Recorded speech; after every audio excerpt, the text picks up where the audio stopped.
11वीं क्लास में मैं फेल हुआ हूँ और जहाँ पर वो समय आया जब मुझे लगा कि यार अब तो गए।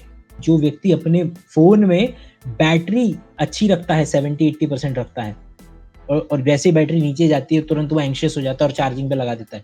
ऐसे बंदे को अगर आप उधार देंगे तो आपका पैसा बहुत अच्छे तरीके से वापस आएगा। अब ये स्ट्रैटेजी इंसान नहीं ला सकता। और क्या मास्टरबेशन करने से टेस्टोस्टेरोन पे कोई फर्क पड़ता है? मान लो यार मेरा जो सेक्सुअल पार्टनर है वो उसके कभी पार्टनर रहे ही नहीं पास्ट में, तो तब भी ठीक। क्या खतरा है मुझे? तब भी खतरा हो सकता है एसटीडीज का मुझे उसके साथ। इंडिया के लोग कॉन्डम्स के साथ जो कि लेटेक्स का बनता है उसके साथ ऑयल का इस्तेमाल करने लगते हैं जबकि अरे बहुत ज्यादा मेरी कहानी ये हुई है कि पापा मुझसे आज भी 9 साल हो गए बात नहीं करते। ओह! क्योंकि मैंने म्यूजिक चूज किया, उन्होंने बोला था आईआईटी क्यों नहीं कर रहा, और मैंने उसके बाद उनसे कहा कि मैं अपने पैशन को फॉलो करना चाहता हूँ, and then he stop talking to me, and आज भी बात नहीं होती हमारी ढंग से, मतलब आंखें आई कांटेक्ट भी नहीं होता, एक ही घर के अंदर रहते हैं हम सारे, बट बात नहीं होती मेरी। अच्छा, हाँ, तो बस यही है, इसी कारण तो गाने से क्या नाम है, थोड़ा। क्या लगता है कि मतलब ये तो मैं हमेशा से ही मतलब ये एक ना one of the prominent topic है जो अक्सर स्टूडेंट के साथ भी मैं फेस करता हूँ। और एक्चुअल में ना मेरे को अभी तक आंसर भी नहीं मालूम है कि इसका क्या आंसर होना चाहिए क्योंकि मुझे ये मतलब अकेली बात जो क्लियर हो पाई है हल्की-सी बस वो ये कि अ, माना कि ये कहीं लाइन ऑब्वियसली सुनी हुई है, लेकिन बहुत मेरे को मतलब लगा कि हाँ यार, यही तो सच्चाई है, कि माना कि पेरेंट्स आपका बुरा नहीं चाहते होंगे, माना। लेकिन ऐसा नहीं है कि उनके डिसीजंस आपका गलत नहीं कर सकते या आपके लिए नेगेटिव रिperकशंस आपकी लाइफ में नहीं ला सकते। मतलब सुनो कि सुनो क्योंकि वो भी सुनो, पता इंसान है, सुनो, आपको पता है हाँ, ये लाइन मैंने अभी देसी फिलोसोफर करके एक भाई है उनके साथ, उन जब मैं पॉडकास्ट कर रहा था मैंने यही लाइन मारी थी, सेम एग्जैक्ट सेम यही लाइन बोली थी उन्हें मैंने। वाओ, आपने कहा ना कहीं सुना हुआ है, मुझे लगा मेरा पॉडकास्ट कब रिलीज हो गया, वो वाला अभी रिलीज नहीं हुआ है वो। अच्छा। वाओ नहीं यार। कहीं तो मतलब मैंने ये लाइन हाँ सुनी थी हाँ। और ये बिल्कुल मतलब वैसे जो सबसे करीब नज़र आती है मुझे अपने इसके इंडियन समाज के कॉन्टेक्स्ट में स्पेसिफिकली कि हम्म। जो क्योंकि हर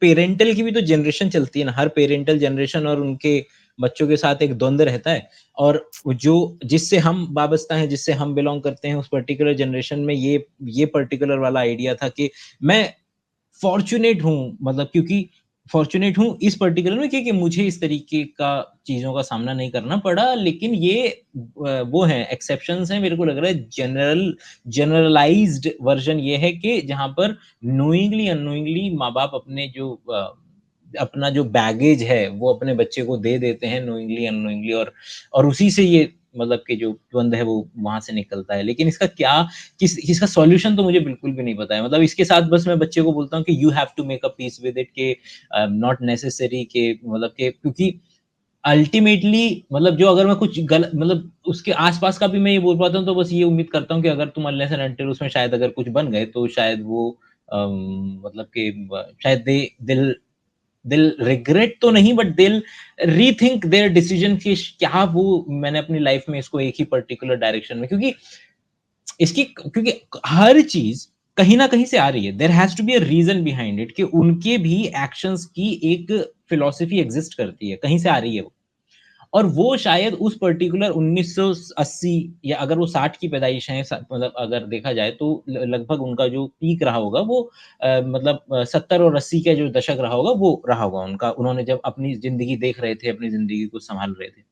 और जो इंडिया में लिबरलाइज़ेशन ही है वो 91 में आया है कि 91 से पहले तुम्हें अगर सिलेंडर भी चाहिए तो तुमको उसका सिलेंडर का कनेक्शन चाहिए तो तुम्हें महीनों इंतज़ार करना पड़ा। तुम्हारे पास अंधा पैसा है और फिर भी तुम्हें गाड़ी लेने के लिए मतलब कितने समय तक के लिए इंतज़ार करना पड़ता था। तुम्हें फ़ोन का कनेक्शन लगाना है तो तुम्हें इतना इंतज़ार करना पड़ता था। तो मुझे ऐसा लगता है कि वो लाइफ़ लोगों ने देखी है कि भाई साहब अगर तुम्हें कनेक्शन वो क्या नाम है ब अगर तुमको जैसे हम बोलते हैं ना कि मम्मी तुमको क्यों फ़र्क पड़ता है कि ये गली में शर्मा जी का लौंडा क्या मतलब कि शर्मा जी क्या सोचते हैं। लेकिन वो कहीं न कहीं से आ रहा है। कैसे आ रहा है? कि आज की तारीख में मेरे पास ये लिबर्टी है कि रात को अगर मेरे बच्चे की तबीयत खराब होती है, तो मैं एक बटन दबाऊँगा और उबर आ जाएगी। मेरे पास अगर कैब नहीं भी है, तो रात 12 बजे भी उबर जो है मेरे घर के बाहर आ जाएगी। लेकिन ये लिबर्टी और लग्ज़री मेरे माँ-बाप के पास नहीं था कि अगर उनका बच्चा रात को 12 बजे बीमार पड़ रहा है, तो उन्हें गली में ही उस बंदे के पास जाकर के गाड़ी के लिए वो बोलना पड़ेगा कि भाई साहब आपकी गाड़ी यूज़ कर सकते हैं क्या? कि बच्चा बीमार है हमारा। और इसके लिए पूरे दिन के अंदर में उनको ये ख़्याल रखना पड़ता था कि उनसे हाय हेलो हो रही है कि नहीं हो रही है। वो जो ट्राइबल जो आइडियाज़ हैं कि पहले अगर कबीले से निकाल दिया जाना he was as good as कि तुम मरोगे, क्योंकि अब तुम्हारा मतलब जो गाँव निकाला, देश निकाला, ये जो शब्द हैं, वहीं से आ रहे हैं कि भैया बहुत बुरी सज़ा होती है कि तुम ऑलमोस्ट मरने की कगार पे पहुँच जाओगे, इतना मतलब सपोर्ट रहता था गाँव के अंदर में चीज़ों का। तो वो कहीं न कहीं से आ रही थी कि वो अफ़ोर्ड ही नहीं कर सकते थे इस चीज़ को कि मैं कोई व्यक्ति मेरे बारे में क्या सोच रहा है, मेरे को फ़र्क नहीं पड़ता। हम लोगों को लगता है कि थोड़ा हम लोगों ने 4 चीज़ें जान ली हैं, तो हमको लगता है कि मैं तो बहुत इंडिपेंडेंटली बिहेव कर रहा हूँ कि भई, लेकिन अगर हम देखें तो हम हर चीज़ के लिए भई, आपको अगर किराए पे मकान लेना है, आज भी मतलब अगर मतलब औरतें जो हैं वो कनेक्शन के ज़रिए ही मकान किराए पे मिलता है। मतलब कि किसी कोई व्यक्ति इस्लामिक है, भूल जाए, वो उसको किराए पे मकान मिलेगा, कितना उसको सुनने बैचलर है, उसको भूल जाए कि क्या किराए पे कैसे मकान मिलेगा। और तो आज की तारीख में भले से तुम्हारे पास 4-5 ऐप आ गई हैं, जिससे तुम्हारे लिए ईज़ी है नए शहर में जाकर के किराए पे मकान लेकर के उसमें रह पाना। पहले तो केवल और केवल मकान केवल दूर के रिश्तेदार के ज़रिए 4 दिन वहाँ पर रुको, और वो अपने लेवल पे तुम्हें अगर कहीं किराए पे शिफ्ट करा पाएगा तो करा पाएगा। उनके पास ये डरने के कि समाज क्या कहेगा, वो सारे के सारे उनकी वजह वो कहीं न कहीं से आ रहा है। मैं सही या गलत के द्वंद में नहीं फँसना चाह रहा हूँ। मैं बस ये जानना चाह रहा था उन मतलब कि वो पेरेंट्स पे ये जो स्पेसिफिक लाइन आती है कि जी वो जी बताओ शर्मा जी क्या सोचेंगे? ये जो 4 लोग क्या कहेंगे? ये अगर स्टेटमेंट माशरे में एग्ज़िस्ट कर रहा है तो there has to be a reason behind it कि ये आखिर एक्जिस्टेंस में आ क्यों रहा है? अब फिर लेकिन अब अगला स्टेप क्या है कि इसके स्पेक्ट्रम मिलेंगे, कि कहीं लोग कहीं कुछ लोगों के लिए ये सोशल वैलिडेशन इतना ज़्यादा हो जाता है कि वो ऑनर किलिंग तक कर देते हैं अपने बच्चे की। हम जानते हैं कि पूरे काऊ बेल्ट के अंदर में अगर आपने अपनी मर्ज़ी से शादी भी करने की कोशिश की तो आपका तो कत आपके पिता, आपका भाई आपको लिटरली सामने मारेगा जस्ट बिकॉज़ कि उसको अपने सो कॉल्ड घर की इज़्ज़त जो है वो बचानी है। हुँ, और उस स्पेक्ट्रम के दूसरी तरफ आपको समझदार लोग भी मिल जाएँगे कि हाँ, जो एक बार पेरेंट्स ने दबाव डाला तो कहीं से इस तरीके का माहौल बना कि फिर पेरेंट्स जो है उस चीज़ को शायद समझ जाएँगे कि बेटा तू कुछ अगर और करना जैसे जो कि फॉर्च्यूनेटली शायद मेरे पर्टिकुलर केस में होगा कि माहौल बना साइंस साइड लेने का या उसका, लेकिन कभी भी वो दबाव में तब्दील नहीं हुआ, कभी भी दबाव में तब्दील नहीं हुआ। तो और मतलब कि अब बात कर रहे हैं तो इसको और मैं थोड़ा-सा एक जो हमेशा मैं लोगों को बच्चों को बताने की कोशिश करता हूँ कि अ, ताकि वो शायद अगले स्टेप पे वो चीज़ को ना ना करें कि मेरे पिताजी जो हैं वो दिल्ली पुलिस में हैं। अब दिल्ली पुलिस में जो एक खौफ बना करके रखा उन्होंने पूरा हमेशा। अब क्या खूबसूरत बात है कि उन्होंने कभी ये महसूस नहीं होने दिया कि मैंने तुझे नहीं पीटा है, और उन्होंने मेरे को कभी हाथ नहीं लगाया लाइफ में। मतलब क्या साइकी बनाई उन्होंने, कैसे पता नहीं मैनेज किया इस चीज़ को कि कभी मुझे हाथ नहीं लगाया और मुझे कभी ये फ़ील नहीं होने दिया कि मैं पिटा नहीं हूँ। कि कैसे किया पता नहीं। और मैं 10वीं क्लास में हिंदी मीडियम से मैंने जो है वो किया था। 11वीं क्लास में आकर के मैं फ़ेल हुआ। 11वीं क्लास में मैं फ़ेल हुआ हूँ और जहाँ पर वो समय आया जब मुझे लगा कि यार अब तो गए। और जो सबसे ज़्यादा वीकेस्ट पॉइंट था ना मेरी लाइफ़ का, उस दिन जिस दिन एक्चुअल में मुझे सबसे ज़्यादा ज़रूरत थी, उस दिन पिताजी ने वाक़ई में कंधे पे हाथ रखा, टीचर से खुद बात करी, बोला कि कोई नहीं, दोबारा कर लियो, अच्छे से मेहनत करियो। जिस दिन एक्चुअल में सबसे ज़्यादा डरा हुआ था कि यार आज तो मुझे फाड़ दिया जाएगा, आज तो मैं कहीं बच ही नहीं सकता। और उस दिन वो एक्चुअल में मेरे को बोले कि तेरे को मेरे पास सोना है तो सो जा, ऊपर मत सो, अगर तेरे को मेरे पास सोना है तो सो जा। क्योंकि अब जो भी वजह थी, जैसे भी था, क्या था, कैसे किया पता नहीं, लेकिन वही है कि मैं उन चुनिंदा फॉर्च्यूनेट बच्चों में आ रहा हूँ, जिस पे एक्चुअल में मतलब कि मेरे ज़हन से कभी ये बात जा नहीं सकती कि जिस वक़्त एक्चुअल में मुझे ज़रूरत थी, उस वक़्त एक्चुअल में उन्होंने मेरे को कुछ ही नहीं कहा। और ऐसे 1-2 इवेंट्स और हुए, जब वो रहा कि मेरे को पीएचडी का प्रेशर नहीं झेल रहा है। तो लिटरली मतलब मेरे बड़े पापा भी हैं, तो बड़े पापा मतलब ताऊ जी, तो बड़े पापा ही बोलते हैं। तो बड़े पापा ने भी मतलब वो मेरे को लग रहा है कि वो घर की कंडीशंस ही इस तरीके से मानसिक स्थिति अच्छी थी इन लोगों की कि उन्होंने कहा कि ब जूता मार के आ जाइयो, हम देख हुँ, लेंगे, कोई टेंशन लेने की ज़रूरत नहीं है। तो मैं कि मैं जूता ऑब्वियसली नहीं मारूँगा, लेकिन मेरे इतना कॉन्फिडेंस दे दिया उन्होंने कि बेटा कुछ नहीं होगा, लाइफ़ है, कर लोगे कुछ ना कुछ, तुम पागल नहीं हो। तो ये बिल्कुल मतलब और अपने चूँकि स्टूडेंट से बहुत ज़्यादा व बातें होती हैं, वो अपना पर्सनल स्पेस आकर के शेयर करते हैं, तो मतलब मेरे पास तो जवाब तक नहीं होता, इतने इतने ज़्यादा खतरनाक और दयनीय केस आते हैं, जो कि मतलब शायद आपका भी होगा, जो लड़ाई आपने उस मतलब लड़ाई तो ख़ैर क्या, मतलब जो मेंटल स्पेस घिर जाता होगा, कि यार कि कैसे मतलब कि मैनेज कुछ पता ही नहीं है ना, कि वो मुझे भी नहीं पता है, मतलब कि मेरे साथ तो फॉर्च्यूनेटली बस ठीक वाला इंसिडेंस हो गया जो कि रैंडमनेस थी। अब वो रैंडमनेस के अनुसार आपके पर्टिकुलर पाले में एक ऐसा पर्टिकुलर इवेंट या आ गया, क्योंकि है तो वो इंसान ही ना, दोनों इंसान ही है।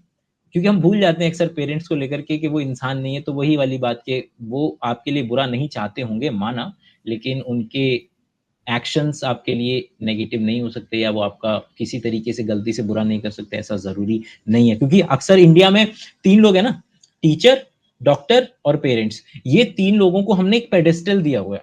फॉर्च्यूनेटली, अनफॉर्च्यूनेटली मालूम नहीं, लेकिन एक पेडेस्टल दिया हुआ है कि क्योंकि हम बोला कि जी मार लो इसको, टीचर, माँ-बाप अगर पीटीए मीटिंग के अंदर में अगर बच्चा शिकायत कर दो, तो माँ-बाप छोड़ के आ जाते हैं, जी हमने आपके सवाले कर दिया, इसको सूतो, जो करना है करो, आप देखो। ठीक है? तो लेकिन ये तीनों लोग, हम ये नहीं भूल सकते कि ये तीनों लोग अपने-अपने पेशे के साथ-साथ में इंसान भी हैं। तो जो कमियाँ एक इंसान में होती हैं, वो कमियाँ इनमें भी नज़र आएँगी। वो डॉक्टर ही होते हैं जो लड़की का बच्चे के जेंडर बचा कर के अबॉर्शन करवाते हैं। वो डॉक्टर ही होते हैं जो पेट में तौलिया छोड़ रहे हैं। वो डॉक्टर ही होते हैं जो किडनी लोगों को किडनैप करवा कर के किडनी बेचते हैं। तो वो जो इंसान वाला कंपोनेंट है ना, वो डॉक्टर, वो टीचर और वो पेरेंट, वो तीनों में एग्जिस्ट करता है। तो वो मैं बच्चों को बोलता हूँ कि अपने पेरेंट्स के साथ-साथ में ना ये भी देखना कि वो इंसान भी है, तो वो गलतियाँ भी करेगा। वो हल्की-सी बस देखने की नज़रिया उनको देने की कोशिश करता हूँ। सॉरी थोड़ा लंबा बोल गया मैं उससे शेयर करने के चक्कर में। सॉरी, तो आप गेस्ट हो, आपको ही बोलना है, मैं तो सुनने के लिए बैठा हूँ। प्रवचन सुनूँगा बस आज मैं। मैं बस चाहूँगा कि अगर मान लो 1 घंटे का पॉडकास्ट है तो 59 मिनट आप बोल रहे हो, 1 मिनट बस मैं बोलूँ। डैडी इश्यू तो सबको है भैया, यहाँ पे ना बहुत ज़्यादा ऐसे पेरेंट्स हैं। मेरा एक दोस्त है, मेरा एक जानकार है, उसका तो सिस्टम ऐसा है, अगर वो 9 बजे से लेट हुआ ना घर से बाहर, तो उसको ठंड हुँ, में घर हुँ। से बाहर रखा है बंदों ने, उनके घर वालों ने। भूख ठंड में वो सड़ रहा है ऊपर छत में। मैं दिसंबर की ठंड की बात कर रहा हूँ और खाना नहीं खाया उसने। मेरा फ़ोन वो लगा रहा है, हुँ। मुझे सुबह पता चलता है कि यार मैं तो साइलेंट करके सोता हूँ रात में क्योंकि मैं नींद खराब नहीं करता। मुझे पता नहीं वो सोना पड़ता है तो उसने मेरे को बोला सर मैं तो वो मुझे सर बोलता है एक्चुअली में। तो वो कह रहा है हुँ। कि भाई घर वालों ने ऐसा कर दिया। मैंने बोला कितनी बार हुआ है? बोला ये तो होता रहता है मेरे साथ। आए दिन। ऐसे जल्लाद है एकदम उसके घर वाले। के हाँ, केसेस सुने हैं मैंने भी, मतलब कि अनफॉर्चुनेटली वो तो बच्चों के संपर्क में आ गया हूँ मैं, इसलिए वो चीज़ें सुन पाता हूँ और मैं देख पाता हूँ कि यार कैसे, मतलब कि बड़ा अजीब लगता है कि क्योंकि मेरे पास सॉल्यूशन भी नहीं है, तो मैं बस हेल्पलेस होकर के बस उन्हीं को कंसोल करने की कोशिश करता हूँ कि क्योंकि तुम उस उनसे तो कुछ बदला नहीं, उनको तो बदल नहीं सकते, वो तो वो है, एकदम या रिजिड तो कैरेक्टर तुम्हें, है वहाँ। हाँ, कि तुम उसमें जा ही नहीं पाओगे, क्या नाम है कि उनको बदल के दिखाते हैं। नहीं भाई, मतलब कि वो तुमको, क्योंकि एक होता है ना कि एक लाइन मैंने कहीं सुनी थी, तो ये लाइन है कि जो 2 बार में समझ में आती है। लाइन है क्या? कि आप वो नहीं होते जो आपको लगता है कि आप हैं, आप वो भी नहीं होते जो सामने वाले को लग रहा है कि आप हैं, आप वो होते हैं कि जो आपको लगता है कि सामने वाले को लग रहा है कि आप हैं। ठीक, पहली बार में नहीं। अब दूसरा, इसको थोड़ा-सा डाइसेक्ट करता हूँ। पहला, कि हाँ। आप वो नहीं हैं जो आपको लग रहा है, ठीक है? हुँ। हटाओ। दूसरी लाइन, आप वो भी नहीं है जो सामने वाला सोच रहा है कि आप हैं, ठीक है? असल में हम हर व्यक्ति के सामने वैसे एक्ट करने लगते हैं जैसा वो हमसे उम्मीद कर रहा है। जैसे कि हम टीचर के सामने बच्चा एक्ट करते हैं, माँ-बाप के सामने बच्चा होकर के एक्ट करते हैं, दोस्त के सामने दोस्त, क्योंकि हम हम वो हैं जो हमको लग रहा है कि सामने वाला सोच रहा है कि हम हैं। तो सामने वाला सोच रहा है कि अगर मैं उसका बच्चा हूँ, तो मैं उसके बच्चे की तरह एक्ट करने लगता हूँ। सामने वाला सोच रहा है कि यार ये मैं इसका बड़ा भाई हूँ, तो मैं बड़े भाई की तरह एक अथॉरिटी फिगर और समझाने के उससे मैं एक्ट करने लगता हूँ। तो मैं एक्ट जो कर रहा हूँ, वो हमेशा इस बेसिस पे कर रहा हूँ कि सामने वाला मेरे को किस तरीके से परसीव करता होता है। तो हम हमेशा बाप के सामने वो लड़का बन जाते हैं, वो बच्चा बन जाते हैं कि जो बिल्कुल वही इश्यूज़, तुम भले से 30 साल के हो जाओ, भले से 35 के हो जाओ, लेकिन जैसे ही उस व्यक्ति के सामने आओगे ना, तुम वापस से वो 12 साल का लड़का बन जाओगे, जो होता जिसकी एक एक पर्टिकुलर टाइप की ट्यूनिंग है अपने पापा से, वो सबकी अलग-अलग हो सकती है, लेकिन आप उस तरीके से एक्ट करने लग जाते हो हर व्यक्ति के सामने। तो अच्छा हाँ, तो मैं अगला जो मेरा सवाल आ रहा था, वो ये था यार कि ये जो जिस तरीके से आई नो कि तुम्हारा बिल्कुल पैरेलल करते हुए तुम देख रहे होगे इस पर्टिकुलर माहौल को बदलते हुए, कि जो पिछले लिटरली 1 डेढ़ साल के अंदर में हुआ है कि वॉइस को आप किसी की वॉइस में भी कन्वर्ट करके, क्योंकि पहले भी एआई था, लेकिन जिस जिस लेवल पर अब ये हो रहा है, चाहे वो 11 लैब्स का हो, चाहे वो ये जो यूड्यूस है जो नया लेटेस्ट आया है, जिसके अंदर में तुमको केवल और केवल टेक्स्ट टू सॉन्ग का ऑप्शंस भी आ गए हैं। टेक्स्ट टू सॉन्ग्स के अंदर में आप अपना मतलब कि वो भी चुन सकते हैं कि आप किसकी आवाज़ में वो पर्टिकुलर सॉन्ग चाहते हैं। किस तरीके से सॉन्ग्स को जब डबल ब्लाइंड कंट्रोल किया जा रहा है कि बताओ कि ये इंसान ने बनाया है कि एआई ने बनाया है, तो लोग अंतर भी नहीं कर पा रहे हैं कि ये पर्टिकुलर एआई बना करके दे रहा है। क्योंकि अल्टीमेटली तो जो टर्मिनल यूज़र है, अगर उसको और ये बात मेरी आज हो रही थी, आज बैठ कर के नीरज पांडे करके एक वो हैं मतलब राइटर हैं, सॉन्ग राइटर हैं, तो उनके साथ बात हो रही थी बैठ कर के, तो वही राइटिंग वाले हिस्से में भी ये बात निकल कर के आई कि किस तरीके से जो राइटिंग है, वो भी एआई से किस तरीके से अफ़ेक्ट हो रही है। या फिर ये वाला जो हिस्सा है, पूरा म्यूज़िक वाला जो हिस्सा है वो, क्योंकि इतिहास में हमेशा लोगों को क्या लगा था कि भैया जो आर्टिस्टिक जॉब्स हैं, जो यहाँ वाली जो जॉब्स हैं, जो सोचने वाली और आर्ट वाली जो जॉब्स हैं, वो सबसे बाद में रिप्लेस होंगी अगर रोबोटिक्स और एआई से हुई तो। और जबकि एग्ज़ैक्ट उसका उल्टा हुआ कि जो सबसे पहले जो media animation, media, photography, video, Sora आप देख लिया होगा कि ओपन एआई का जो सोरा है, वो क्या किस लेवल पर वीडियोज़ बना कर के दे रहा है। चाहे वो 11 लैब्स किस तरीके से, मतलब कि ऑडियो बुक जो नरेटर होते हैं, उनकी तो मतलब दुनिया ही तबाह खत्म हो गई ना, मतलब पूरे तरीके से। इसका सबसे एडटेक इंडस्ट्री में एग्जांपल है चेग करके, एक मतलब राज करती थी एक कंपनी चेग, और उसका चेग इंडिया भी हुआ करता था। वो कंपनी रातों रात उसका स्टॉक प्राइस देखोगे ना ऐसे नीचे आया। क्यों? क्योंकि जैसे ही आपने किसको ट्रेन किया कि आपने ओसीआर होता है ऑप्टिकल, जो मतलब कि इमेज के जरिए कैरेक्टर को समझ पाना, ऑप्टिकल कैरेक्टर रिकॉग्निशन में होगा ओसीआर। तो वो किस तरीके से कि कोई सवाल दिया, कोई मैथमेटिक्स का सवाल दिया कि उसको देखा और उसने उसका आंसर बना करके बढ़िया तरीके से आपको दे दिया। तो पूरा जो इंडस्ट्री थी प्रॉब्लम सॉल्वर वाली, जो सपोर्ट करती थी, जैसे डाउट नट है, तो मुझे अच्छे से याद है कि डाउट नट जब तक ये आया नहीं था, जब तक ओपन एआई वगैरह का ये सारे प्रोग्राम्स आए नहीं थे, उससे पहले बायजूस ने कितने ही बढ़िया बेहतरीन वो पैसे ऑफर किए थे डाउट नट को, लेकिन डाउटनट ने मना कर दिया था कि हम नहीं बेच रहे हैं। और उसके थोड़े टाइम बाद ही क्या आया, ओपन एआई के ये ऑटोमेटिक सॉफ्टवेयर्स आए, जो कि सारी कंपनी ने इख्तियार की और उनके वर्जन्स ला करके दे दिए, और डाउटनट और चेग जैसी कंपनी जो तुरंत नीचे की तरफ जाती हुई नजर आई। तो वो बताओ यार दोस्त कि यार म्यूजिक इंडस्ट्री के अंदर में ये जो पिछले 1-1.5 साल के अंदर में इतने बुरे तरीके से तबाही आ रही है, वो क्या क्या है, क्यों है, कैसे है, और उसके क्या रिपरकशंस हैं, उसका पूरा मैं जानना चाह रहा हूँ। वो बताओ यार जरा।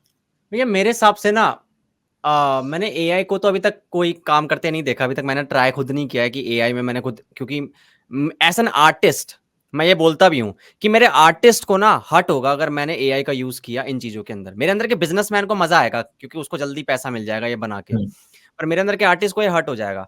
और मैं जानता हूँ कि अगर मैं किसी भी बंदे को सुनाऊँगा ना जिसको म्यूज़िक, जैसे आप हो, अभी आप म्यूज़िक सुन रहे थे। मैं जानता हूँ कि आप ये कहते हो कि हाँ यार, अब ऐसा होगा कि आप डबल ब्लाइंड जो टेस्ट होता है, ट्यूरिंग टेस्ट जो अगर आप कहो इसको, कि आप बता नहीं पाओगे ये एआई से हो रहा है हुँ, या फिर ये रियल इंसान गा रहा है। हुँ, अगर वो बिल्कुल। रियल म्यूजिशियन है ना, अगर वो म्यूजिक को सही से समझता है ना, तो उसकी सोल बता देगी मेरे हिसाब से कि यार नहीं यार, ये एआई से बनाया गया है। देखिए, इवन मैं यही ही बता यही यही मैं पकड़ना चाह रहा हूँ, मैं मानता हूँ, ठीक है? अगर मैं हाइपोथेसिस दे रहा हूँ कि अगर कल को ये हुआ कि मैं अब एआई ने म्यूज़िक बनाया है, और जो कि मैं करूँगा, मैं तुमको भेजूँगा, ठीक है? मैं तुमको कहीं से 10 म्यूज़िक पीस भेजूँगा एआई वाले, और 10 म्यूज़िक पीस भेज दूँगा नॉर्मल वाले, और तुम भी क्या करना कि उसको अपने लेवल पे जो भी म्यूज़िक की समझ रखते हैं लोग, उनको भेजना, और उनसे बस वो ले लेना कि तुम्हारे हिसाब से वो टिक कर देंगे बस इस तरीके से, है ना? कि जो टिक करना है। तो जैसे ही डेटा 100-200 का हो जाएगा, मैं उसको एनालाइज़ कर लूँगा और वो बता दूँगा, क्योंकि मेरे पास भी नहीं है अभी तो, है ना? अभी तो मेरे पास भी, मैं भी ऐसा ठोक के नहीं बोल सकता कि नहीं, नहीं, नहीं पता पता लगा सकते हम, तो टेस्ट कर लेंगे, आसान सी बात बस इतनी सी है। अभी मैं बस ये हाइपोथेसिस दे रहा हूँ। हुँ, हाइपोथेसिस है ये कि व्हाट इफ नहीं पता लगा पा रहे हैं लोग, दोनों का लगभग-लगभग बराबर आ रहा है। लोग अंतर एक कॉन्फिडेंस इंटरवल के साथ में नहीं बता पा रहे हैं कि ये एआई वाला है कि ये वो वाला नहीं है। तो इस पर्टिकुलर इंडस्ट्री में किस तरीके से how do you perceive it कि अगले 4 साल, 3 साल, क्योंकि यू नो इट ना, देखो सोरा का ओपन वो देखा है, सोरा के वीडियोज़ देखे हैं आपने? नहीं, नहीं, नहीं, सोरा के वीडियोज़ नहीं देखे मैंने। सोरा के वीडियोज़ नहीं देखे, इसमें स्क्रीन शेयर का ऑप्शन है क्या?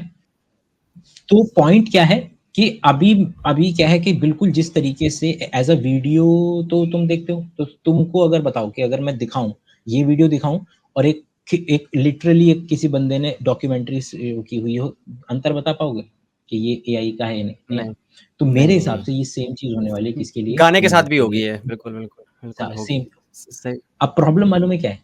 हो गई है, मैं जानबूझ करके वो हार्श टर्म अभी इस्तेमाल नहीं कर रहा हूँ। क्योंकि मैं तो डेली इसके अंदर में घुसा हूँ, डेली मतलब कि क्लाउड, क्योंकि GPT-4 को क्लाउड ओपस ये है, उसका नाम है। क्लाउड ओपस जो है, उसने बीट कर दिया है बहुत अच्छे मार्जिन से।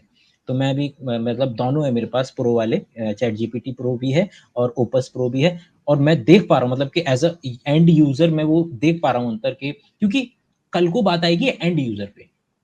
क्योंकि किसी भी चीज़ का एक आर्टिस्टिक पर्सपेक्टिव होता है और किसी भी चीज़ का एक मॉनेटरी पर्सपेक्टिव होता है, इकोनॉमिक पर्सपेक्टिव होता है। वैन गो अपने समय पर उसकी एक पेंटिंग बिकती नहीं थी। पता है ना? वो व्यक्ति सुसाइड हुँ, मतलब कि सुसाइड क्या मतलब क्या हालत हो गई थी उसकी, ऑलमोस्ट मरने की कगार पे, पूरा मेंटल डिप्रेशन सब कुछ। हुँ, हुँ, क्या वैन गो के लिए ये बात मैटर भी करती है कि उसके मरने के 10 भी 50 साल के बाद में लोग उसकी पेंटिंग्स के लिए मर रहे हैं? क्योंकि वो तो मुफ़लिसी में, वो तो गरीबी के अंदर में मर गया ना। उसने तो अपनी हुँ, ज़िंदगी, उसके लिए तो एग्ज़िस्ट ही नहीं करता कि मेरे मरने के बाद मेरी आर्ट का तुमने क्या करा, मरने के बाद उसको क्या फ़र्क पड़ रहा है उस चीज़ से। तो अगर कोई बंदा आज की तारीख में अपने लिहाज़ से मतलब कि फिर उसको वो मॉनेटरी वाला पर्सपेक्टिव को जाने देना पड़ेगा। तुम कर लो आर्ट, खेलो, कोई प्रॉब्लम नहीं है, खेलो आर्ट। लेकिन फिर तुम ये मत कहना कि तुमको पैसा क्यों नहीं मिल रहा है, तुमको ये दुनिया तुम्हारी इज़्ज़त क्यों नहीं कर रही है, ये दुनिया तुमको पैसा क्यों नहीं दे रही है, क्योंकि फिर वो दो दूसरी दुनिया है।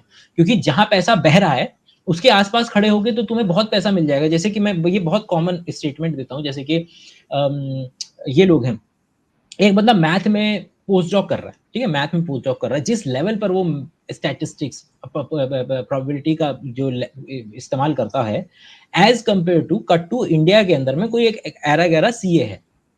अब ये बंदा कुछ ज़्यादा खतरनाक मेथड का इस्तेमाल नहीं करता है। लेकिन हुँ, जस्ट बिकॉज़ ये जिसकी शीट बना रहा है, वो लाला जी का जो गल्ला है, वो महीने का 1 करोड़ का है। तो क्योंकि वो उन लाला जी के गल्ले की पूरा वो शीट निकाल कर के दे रहा है, तो इसलिए इसको साल के 10 लाख रुपए लाला जी खुशी-खुशी दे देंगे कि ये ले 10 लाख रुपए, जो कि उस पर्टिकुलर पीएचडी वाले को नहीं मिलने वाले कभी भी। तो क्या क्या देखने को मिल रहा है? और इसी तरीके से वो लोग जो स्टॉक मार्केट के करीब हैं, जो केवल डेटा साइंस के बेसिस पे एनालिसिस कर रहे हैं स्टॉक मार्केट में, वो लोग ज़्यादा कमा सकते हैं, कमाते हैं, उनको ज़्यादा इंसेंटिव मिलते हैं एज़ कम्पेयर टू कोई मैथ में अगर प्रोफ़ेसर लगा हुआ है, कोई मैथ आईआईटी में भी अगर प्रोफ़ेसर लगा हुआ है, तब भी वो आस-पास का भी पैसा नहीं उठा सकता। क्यों? क्योंकि जहाँ पैसा ऑलरेडी बह रहा है ना, अगर तुम उसके आस-पास खड़े हो, तो वहाँ पर तुमको लोग पैसा दे देंगे, उनको कोई प्रॉब्लम नहीं है। उसी तरीके से मेरे को लगता है कि ये वाला जो पूरा हिस्सा है जिसके अंदर में एंड यूज़र को जिसका इकोनॉमिक है, अब मैं क्यों आउट ऑफ द वे जाकर के क्या नाम है, खुद जाकर के इस तरीके की शूटिंग करूँगा। मैं तो केवल और केवल $20 पर मंथ में ये इस सॉफ्टवेयर को ले लूँगा जो कि मैंने लिया हुआ है, और इससे बोलूँगा कि भई ये पर्टिकुलर इमेज, ये पर्टिकुलर वीडियो, ये पर्टिकुलर 10 सेकंड का ये, या फिर जो कि ऑलरेडी एग्ज़िस्ट करता है, मैं वो सारे के सारे रिसोर्सेज़ जो म्यूज़िक के लिए स्पेसिफ़िक है, वो सारे शेयर करूँगा कि ये सारे के सारे, क्योंकि मैं करता था ये, मतलब बीच में मैं ट्राई करता रहता हूँ, तो जो बीच में आया था ना कि आवाज़ चेंज करने वाला, म्यूज़िक को ट्राई करने वाला, वो मैं ट्राई करता रहता था।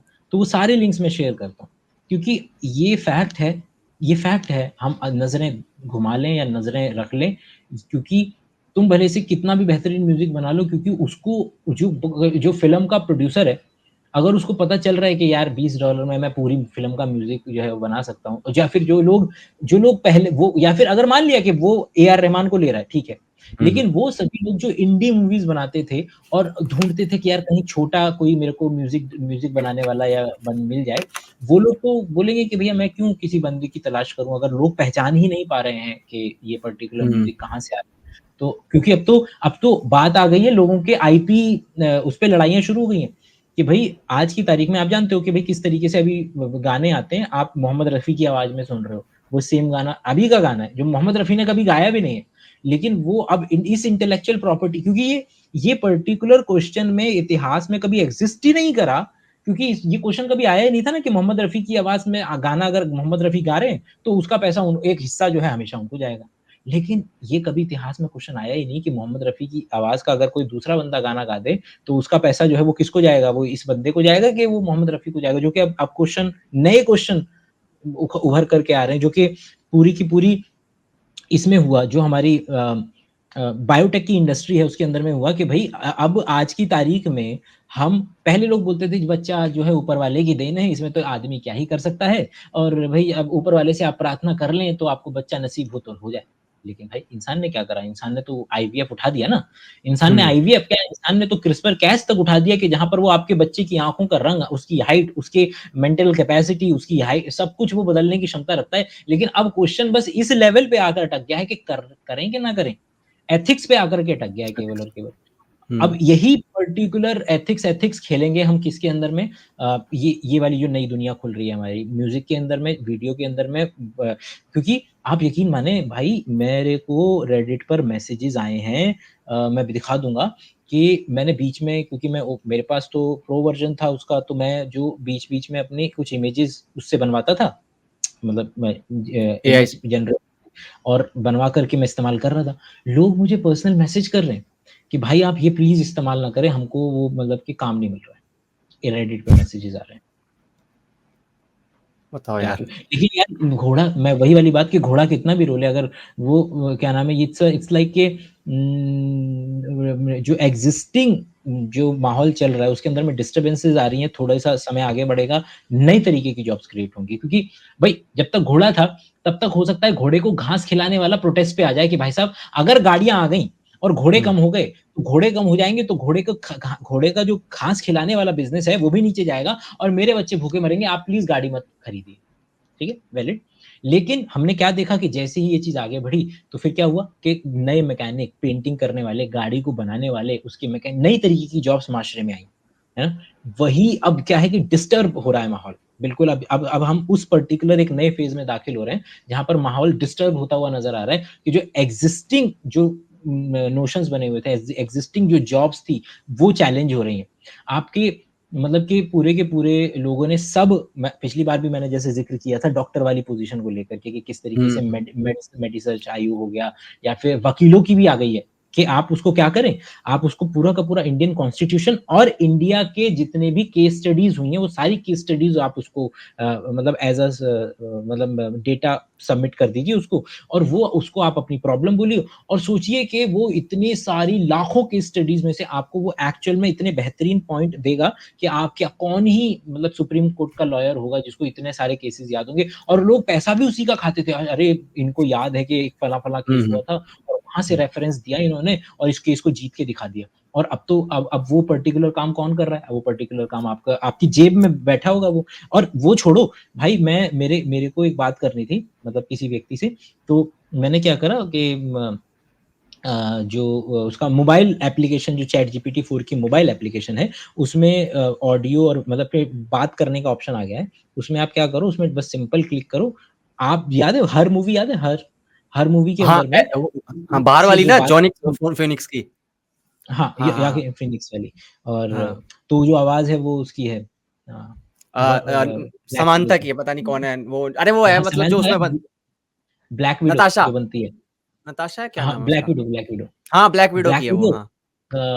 क्या नाम था भूल गया क्या नाम कैसे बोल रहा हूँ, ख़ैर तो तो वो लिटरली चल रहा है। मैं उससे पूरा डिटेल में बात कर रहा हूँ कि ये ऐसे है, चलो इस पे डिस्कशन करते हैं और उसके पास दुनिया की सारी जानकारी है, वो आ चुका है उस पर्टिकुलर लेवल पे। पहले म स्टोरी टेल के अंदर में मैं शायद पहले भी ज़िक्र किया था कि स्टोरी टेल के अंदर में जो वो ऑप्शन देते हैं, वो लिटरली ये पिछली बार मैंने बताया था क्या? ये वाला स्टोरी टेल वाला?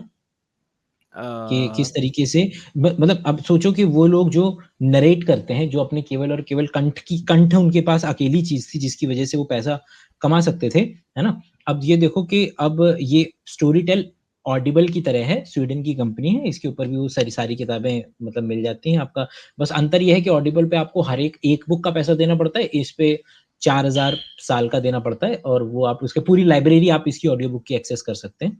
तो इसमें ये देखो कि इसमें यहाँ पर देखिए यहाँ पर ये ले ले फ़ोकस में। अब इसमें जो सबसे ऊपर दिख रहा होगा कि ट्राई आवर न्यू एआई हाँ, वॉइस स्विचर। अब हाँ, हाँ, इसमें हाँ। क्या ऑप्शन दे रहे हैं ये लोग कि आप क्या हुँ, करो कि जो जो भी बुक है आप ले ले भाई, मेरी आँख हटा जा, मेरे को हटना पड़ेगा, हाँ। तो हाँ, हाँ, जितनी हाँ। भी बुक्स हैं, उसके ऊपर में ये ऑप्शन देते हैं कि आप लिटरली 5-6 उन्होंने नरेटर दे दिए। पहले क्या होता था ना, कि आपको कान में पता लग जाता था, यार ये बड़ा ही रोबोटिक साउंड कर रहा है, ये मैं नहीं सुन पाऊँगा। आम आदमी क्या होता है, वो इमोशन के साथ पढ़ता है। स्टीवन फ्राई या कोई बंदा पढ़ता है तो मज़ा आता है उसको सुनने में। अब क्या है, वही बात कि अब अंतर नहीं पता लगा सकते। जो 11 लैब्स पे अब आप डाल कर के दोगे, और इमोशन वाले भी आ गए हैं कि आप लिटरली इमोशन सिलेक्ट कर सकते हैं, कि आप इमोशन सिलेक्ट कर सकते हैं कि ये व्यक्ति इस पर्टिकुलर टोन में इस तरीके से बात करेगा, और ये पीछे तो जाने वाली है नहीं। ये केवल और केवल एडवांस दर एडवांस दर एडवांस। अब चलो एक और खतरनाक केस बताता हूँ। क्या हुआ था कि जिस तरीके से ओपन एआई को खरीदा हुआ है ना इसने, माइक्रोसॉफ्ट, मतलब खरीदा नहीं हुआ है, इन्वेस्ट किया हुआ है बेसिकली। पहले $1 बिलियन, फिर उसके बाद जो सेकंड इंस्टॉलमेंट थी $10 बिलियन इन्वेस्ट किया था। उसी तरीके से एक और कंपनी है डीप माइंड। डीप माइंड हुँ, का रिश्ता है गूगल के साथ। जो रिश्ता माइक्रोसॉफ्ट का ओपन एआई के साथ है, वही रिश्ता डीप माइंड का गूगल के साथ है। तो ये बहुत पुरानी कंपनी है। तो सबसे पहले इन लोगों ने बनाना सॉफ्टवेयर शुरू किया था कि अल्फा करके था, अल्फा स्टार, जिसमें कि चेस खेलते थे। तो सबसे पहले वर्ल्ड के चैंपियंस को हराया गया। फिर उसके बाद ना आया अल्फा गो, गो करके एक गेम होता है, और गो में क्या होता है, बड़ा ही इंट्यूटिव होता है। उसका कोई जैसे चेस का तो फिर भी एक एल्गोरिदम डिजाइन किया जा सकता है, उसका एल्गोरिदम ही डिजाइन नहीं होता था गो का। उसको बोलते थे कि यार ये बहुत ही ज्यादा इंट्यूटिव गेम है, इसको तो बहुत मतलब साल लग जाएंगे एआई को, इसको के एक वर्ल्ड चैंपियन को सॉरी हराने के लिए। कुछ सालों के बाद वो भी हार गया। अब इसी के इन्होंने बहुत सारी काम किए, इसके बहुत सारे पैरेलल फ्रंट बने, उनमें से एक फ्रंट का नाम था अल्फा फोल्ड। दुनिया के अंदर में एक एक वो होता है, एक कंपटीशन हर साल होता था। उस कंपटीशन में क्या करते थे कि जो आपके भाई आपकी जितनी भी दवाइयां आप जानते हैं 100% हम कैसे हुँ, बनाते हैं, मतलब कि उसका एक बहुत बड़ा हिस्सा है कि उसको बोलते हैं कि हम अपने शरीर के सेल के प्रोटीन का स्ट्रक्चर कंप्यूटर के अंदर में डालते हैं, और जो जो भी दवाई है, जो भी दवाई मैंने बनाई है, वो दवाई उस पर्टिकुलर प्रोटीन से कैसे इंटरेक्ट कर रही है, इसके बेसिस पे मैं बनाता था, जिसको डॉकिंग हुँ, बायोइन्फॉर्मेटिक्स का बेसिक वो है। अब क्या है कि ये जो मेरे पास जो प्रोटीन है, इसका जो स्ट्रक्चर है, वो स्ट्रक्चर बनाने के लिए लोग 2 मुख्य तकनीकों का इस्तेमाल करते हैं, और वो है एक्स-रे क्रिस्टलोग्राफी और एनएमआर। इन दोनों के ज़रिए आप इसका एंगस्ट्रॉम और नैनोमीटर के रिज़ॉल्यूशन पे एक 3D स्ट्रक्चर तैयार करते हैं। वो 3D स्ट्रक्चर कंप्यूटर को बोलते हैं कि ये मैं फीड कर रहा हूँ, और फिर हुँ, अलग-अलग तरीके के ड्रग मॉलिक्यूल्स को उसको डॉक करके देखते हैं और चुनते हैं, डिज़ाइन करते हैं। इस तरीके से ड्रग डिज़ाइनिंग की जाती है। अब क्या है कि ये जो प्रोटीन है, इसको एक्स-रे क्रिस्टलोग्राफी से बनाने के लिए आप उसको पहले उसके क्रिस्टल्स बनाते हैं। क्रिस्टल्स बनाने के बाद उसको आप एक्स-रे क्रिस्टलोग्राफी जो मतलब एक्स-रे मशीन के अंदर में उसपे एक्स-रे मारते हैं। उसकी हुँ, एक्स-रे की फ़िल्म आती है, उसको आप रेट्रोस्पेक्टिवली एनालाइज़ करते हैं, और एक व्यक्ति मेरे 2 जानकार हैं जो कि इस पर्टिकुलर फ़ील्ड में पीएचडी खत्म कर चुके हैं, जो कि वो समझ लो कि 5 साल, अगर 6 साल, 7 साल लग रहे हैं उनको, तो 5 से 7 साल के अंदर में वो 2 या 3 या मैक्सिमम अगर कोई बेहतरीन निकल गया तो 4 प्रोटीन के स्ट्रक्चर सॉल्व कर पाते हैं। कितने? 5-6 4 साल लगा करके कितने? 2-3 स्ट्रक्चर सॉल्व हो पाते हैं। और कट टू अल्फा फोल्ड ने थोड़ा-सा दिखाया कि उसने उसको अगर हम केवल और केवल एक प्रोटीन का लीनियर स्ट्रक्चर अगर मैं उसको दे दूँ, ट्रिप्टोफैन, लाइनेन प्रोटीन, ल्यूसीन, आइसोल्यूसिन ऐसे करके उसका एक लीनियर स्ट्रक्चर दे दूँ, तो वो उसका 3D स्ट्रक्चर जो है वो डिज़ाइन करता है। तो अल्फा फोल्ड ने उतना अच्छा नहीं किया, नॉर्मल किया, बढ़िया बात। अल्फा फोल्ड 2 अल्फा फोल्ड 2 ने 90 का एक थ्रेशोल्ड पार किया। ये थ्रेशोल्ड क्या है? ये थ्रेशोल्ड है कि अब अल्फा फोल्ड किसी भी दुनिया के किसी भी प्रोटीन का 3D स्ट्रक्चर बना करके दे सकता है, which is as good as आपका एक्सरे क्रिस्टलोग्राफी से आ रहा हो जैसे, और वो आप अपने रिसर्च पेपर में इस्तेमाल कर सकते हैं। आज भी आप हुँ, ये डालिएगा, गूगल पे लिखिएगा nature, this will change everything. ये मतलब समझ रहे हो कि नेचर जैसा जर्नल टाइटल क्या दे रहा है? वो टाइटल दे रहा है दिस विल चेंज एवरीथिंग, और उसके कट टू अभी कि उन्होंने बोल दिया है कि हमने इतने मिलियन और इतने जितने प्रोटीन्स हैं सबका 3D स्ट्रक्चर तैयार कर लिया है। अब ये जो मेरे 2 दोस्त हैं, जिन्होंने 5 साल लगा करके केवल 3 स्ट्रक्चर सॉल्व किए और इस उम्मीद पे किए कि अब भावी भविष्य के अंदर में मैं और स्ट्रक्चर लोगों अपनी एक्सपर्टीज और लोगों को दूंगा और जिसके बदले में मुझे ये लोग पैसा देंगे, खत्म हो क्योंकि गया। अभी एक फर्स्ट ईयर का स्टूडेंट, बीएससी फर्स्ट ईयर का स्टूडेंट 15 मिनट के अंदर में वो पर्टिकुलर स्ट्रक्चर बना सकता है।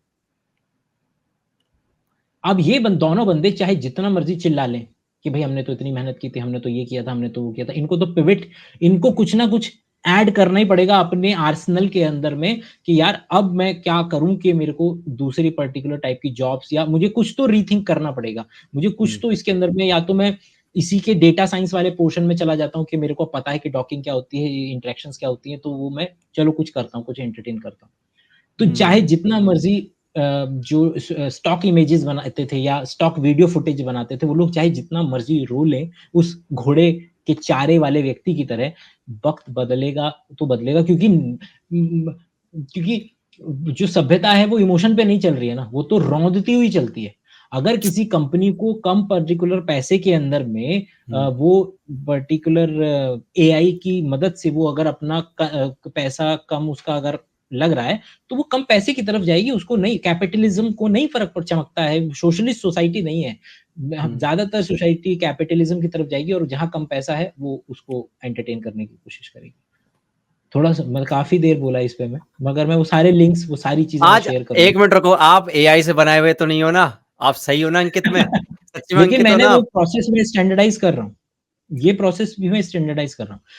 आज की तारीख में हर व्यक्ति अपने वर्क फ्लो को 10x मिनिमम, अपनी जो प्रोडक्टिविटी है वो 10x कर सकता है, हर फील्ड का व्यक्ति, हर फील्ड का व्यक्ति 10x कर सकता है, क्योंकि वो हर फील्ड के अंदर में उतना ही गुड एप्लीकेबल है और आ चुके हैं। मतलब इस तरीके के लोगों का ध्यान ही नहीं जा रहा कि लोगों को लग रहा है चैट जीपीटी आ गया, और चैट जीपीटी के बाद लोगों को लग रहा है बस चैट जीपीटी, उसके बाद वो मतलब ढूंढ ही नहीं रहे कि भैया जब चैट जीपीटी आया है तो उसके कॉम्पिटिटर्स भी आएंगे, उसके कॉम्पिटिटर्स आएंगे। तो अडोबी ने जिस तरीके से पूरी दुनिया में हंगामा मचाया है, अडोबी के, क्योंकि आप तो अडोबी का जो है वो ऑडिबल, क्या नाम है, ऑडिबल है क्या, ऑडिबल नहीं, ऑडियो क्या नाम, ऑडिबल ऑडियो के स्टूडियो का क्या नाम है जो अडोबी का है? मैं एडोबी का यूज़ नहीं करता, एफएल स्टूडियो यूज़ अच्छा, करता हूँ मैं।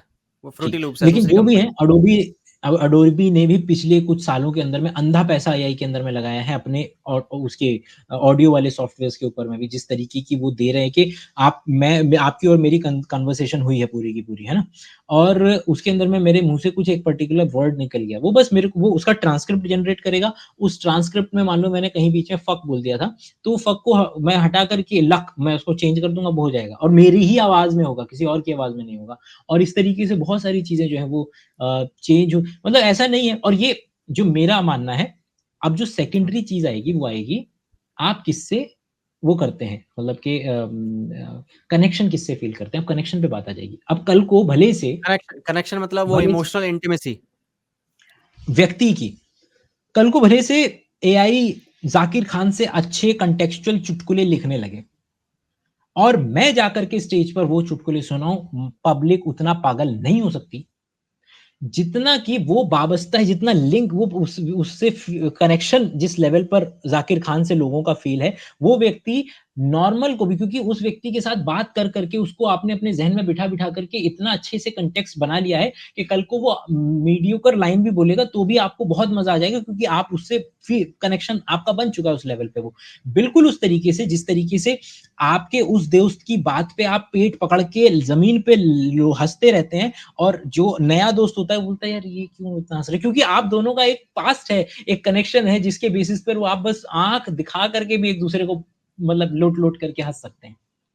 तो जो मुझे नजर आ रहा है जो नेक्स्ट है, क्योंकि अगर आप देखें तो ये काम इसमें भी हुआ कि जितनी भी अगर आपने ध्यान दिया हो अमेजोन की सीरीज है और अमेजोन मिनी की सीरीज है, अमेजॉन मिनी की सीरीज जो है वो सारी की सारी उन्होंने क्या करा हुआ है कि जो लोग पहले से ही सोशल मीडिया पर एक्टिव हो गए थे, उनकी एक पर्टिकुलर पॉपुलेशन है, चाहे वो भुवन बाम, चाहे वो चंचलानी, चाहे वो अमित बदाना, उन लोगों की पहले से ही डिस्ट्रीब्यूशन अच्छा था, तो उन लोगों ने क्या किया कि चलो इन लोगों को अगर मैं एक पर्टिकुलर सीरीज में ले लेता हूँ तो उसकी एक मिनिमम रीच अपने ऑटोमेटिकली हो जाएगी। तो वो लोग क्या कर रहे हैं, वो लोग इकोनॉमिक्स पे खेल रहे हैं। उनको आर्ट में नहीं है इतनी दिलचस्पी कि भैया चलो यार अमित बदाना बहुत बेहतरीन एक्टिंग करता है तो चलो अमित बदाना को, नहीं नहीं, उनका मेन आइडिया है कि भैया ये बंदे के पास पहले से एक मिनिमम डिस्ट्रीब्यूटिंग या डिस्ट्रीब्यूशन की कैपेसिटी है, मुझे उसको कैश करना है। और वही हुआ और वो पर्टिकुलर चीज उन्होंने चालू की और वो मिनिमम, क्योंकि जो लोगों का पहले से अमित बदाना से कनेक्शन है वो तो जाकर के देख ही रहे हैं ना उस पर्टिकुलर चीज को। तो आगे आने वाले समय में धीरे धीरे क्या होगा कि भले से एआई बेहतरीन आ जाएगा, लेकिन ए आर रहमान के साथ इतना बेहतरीन कनेक्शन है, गुलजार की राइटिंग के साथ लोगों का इतना अच्छा कनेक्शन है कि जब वो गुलजार के नाम के साथ प्रिंट होकर के बाहर आएगा, ए आर रहमान के नाम के साथ प्रिंट होकर के वो चीज जब बाहर आएगी तो लोग उसको अलग वे में ट्रीट करेंगे, वो उनका ट्रीटमेंट बदलेगा नहीं। लेकिन बहुत जगहों पर जैसे कि डीजे हैं, डीजेज हैं, तो डीजेज इस पर खेल पाएंगे कि अब उनको वो बोल रहा है कि भाई मैं नया बंदा हूं, मुझे उतनी रॉयल्टी या उतना पैसा नहीं भिजवाना है इस पर्टिकुलर कंपनी को, मैं इससे ज्यादा बेहतरीन मतलब बीट जो है वो क्रिएट करा के दिखा दूंगा इस पर्टिकुलर एआई से। और उस वो डीजे वाले लोग अब इसका इस्तेमाल करेंगे अच्छे से कि भाई चलो डीजे वाले, क्योंकि उनको पैसा उनको देना नहीं है। तो but I am just thinking out loud कि आखिर ये सिनेरियो बदल तो रहा ही है, वो तो नो डाउट हर पर्टिकुलर प्रोफेशन में वो को एग्जिस्टेंस आएगी एक, है ना। कोई भी पूरे तरीके से रिप्लेस नहीं करने वाला है, लेकिन वही है, घोड़ा ऐसा नहीं कि घोड़ा जीरो हो गया, आज भी घोड़े चलते हुए मिल जाएंगे। और वो शौक पे आ गए कि भाई अब बोलेंगे ना कि ये तो जी शौक की चीज है, हमको घोड़ा, और घोड़ा महंगा बिक रहा है गाड़ी से, समझ रहे हैं आप कि कल को ये बिल्कुल हो सकता है कि आप जो है जो एआई से मतलब पहले बहुत बहुत गुना ज्यादा आप पैसे चार्ज कर रहे हैं, लेकिन फिर वही वाली बात है कि फिर वो व्यक्ति शौकिया तौर पे, क्योंकि इस कनेक्शन के, इस ऑथेंटिसिटी के पैसे दे रहा है कि नहीं भैया ये बंदे ने बनाया हुआ है म्यूजिक, मुझे तो बंदे वाला चाहिए। और जिन लोगों को फर्क नहीं पड़ता है कि भैया जब एंड यूजर मेरे को बैकग्राउंड में म्यूजिक लगाना है, मेरे को अपनी पर्टिकुलर वीडियो के बैकग्राउंड, मैं अगर एंड यूजर हूँ, मैं साइंस की वीडियोस बनाता हूँ, मुझे अपने बैकग्राउंड में म्यूजिक चाहिए, मुझे क्या फर्क पड़ता है कि वो पर्टिकुलर किसी की आर्टिस्टिक भावना से निकला फूटा हुआ म्यूजिक ही मुझे अपने बैकग्राउंड में लगाना है। मेरे को तो बस एक मिनिमम थ्रेशोल्ड पार कर रहा है, एक मिनिमम मेरे जो जिस तरीके की, अगर मैं सस्पेंस की बातें कर रहा हूँ तो वो हल्का सा सस्पेंसफुल म्यूजिक है, वो बैकग्राउंड म्यूजिक, वो थ्रेशोल्ड पार किया, बस मेरे लिए उतना काफी है। मैं क्यों जाकर के आउट ऑफ द वे जाकर के किसी बंदे को बोलूंगा कि नहीं मेरे लिए सस्पेंसफुल म्यूजिक जो है वो बना के लेकर के आओ।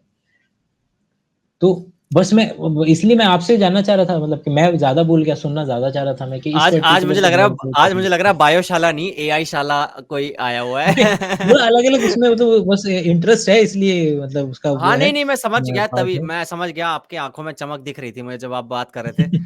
तो मुझे भी इंटरेस्ट आ गया कि यार चलो एआई, हाँ, मैं बिल्कुल हाँ, समझता हूँ कि एआई जो है वो बिल्कुल डिसरप्ट मैं तो कर भेजूंगा देगा दोस्त, हर। ठीक है, मैं सारे लिंक भेजूंगा, सारे लिंक धीरे धीरे ट्राई करना, वो चाहे हाँ। वॉइस क्लोनिंग वाला हो, चाहे वो हुँ, नॉर्मल म्यूजिक जनरेट करने वाला हो, टेक्स्ट टू हुँ, वो हो, चाहे इमोशन हुँ, वाले हो, ये सारे के सारे भेजूंगा। और जो कि काफी हद तक मैं बता देता हूँ अपने, वो बता देता हूँ कि हर एक व्यक्ति के टर्मिनल सोर्सेज होते हैं कि भाई यहाँ से आ रहा है। तो एक पॉडकास्ट है लास्ट वीक इन एआई, तो वो हर हफ्ते 1.5 घंटे का तकरीबन पॉडकास्ट निकालते हैं, और उस हफ्ते में जो एआई वर्ल्ड के अंदर में सबसे ज्यादा बेहतरीन चीजें हुई हैं उनको एड्रेस करते हैं।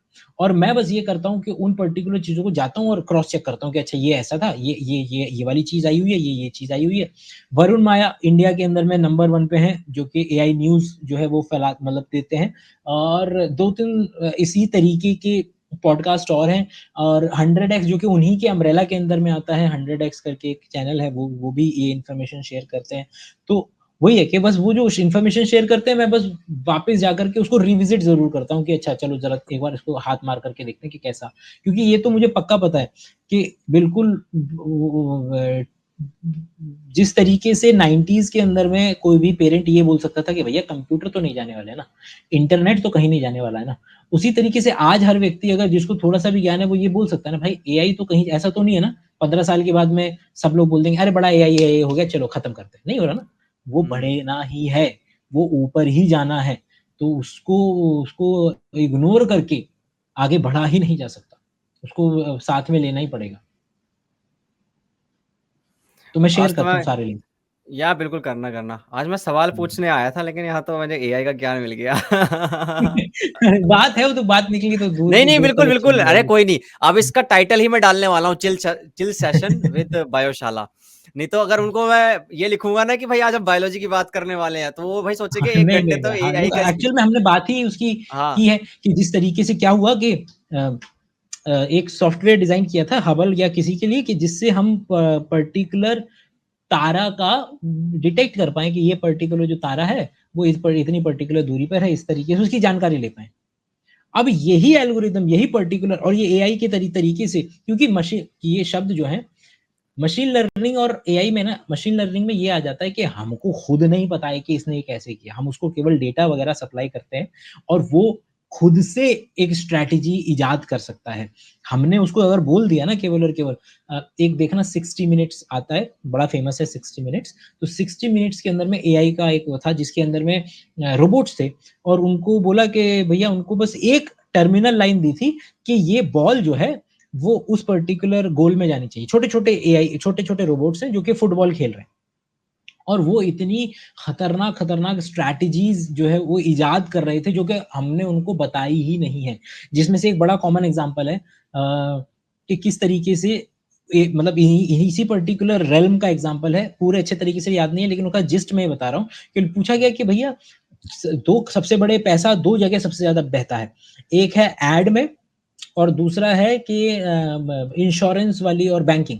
ये 3 सेक्टर ऐसे हैं जहाँ अंधा पैसा बहता है। इसलिए एक यूट्यूबर जो फाइनेंस के वीडियोज़ बना रहा है ना, वो 50,000 सब्सक्राइबर पे जितना पैसा अर्न कर सकता है, वो दूसरा बंदा सोच भी नहीं सकता, उसके आस-पास भी नहीं भटकेगा। इंश्योरेंस बैंकिंग और तीसरा क्या बोला था मैंने? फाइनेंस, इंश्योरेंस, बैंकिंग और एड, क्योंकि ऐड। पूरा गूगल, पूरा यूट्यूब ये कंटेंट प्लेटफ़ॉर्म्स नहीं है, दे आर एड प्लेटफ़ॉर्म्स। वो एड को ज़्यादा महत्वता है उनकी। आपने एड के आपका वीडियो अगर एड फ्रेंडली नहीं है ना, तो जितना मर्ज़ी ज्ञान बाँटते रहो, तुम बैठे रहो उसको अनलिस्ट वो बोल देगा कि भैया ये एड फ्रेंडली नहीं है। वो प्रीडोमिनेंटली एड कंपनीज़ हैं।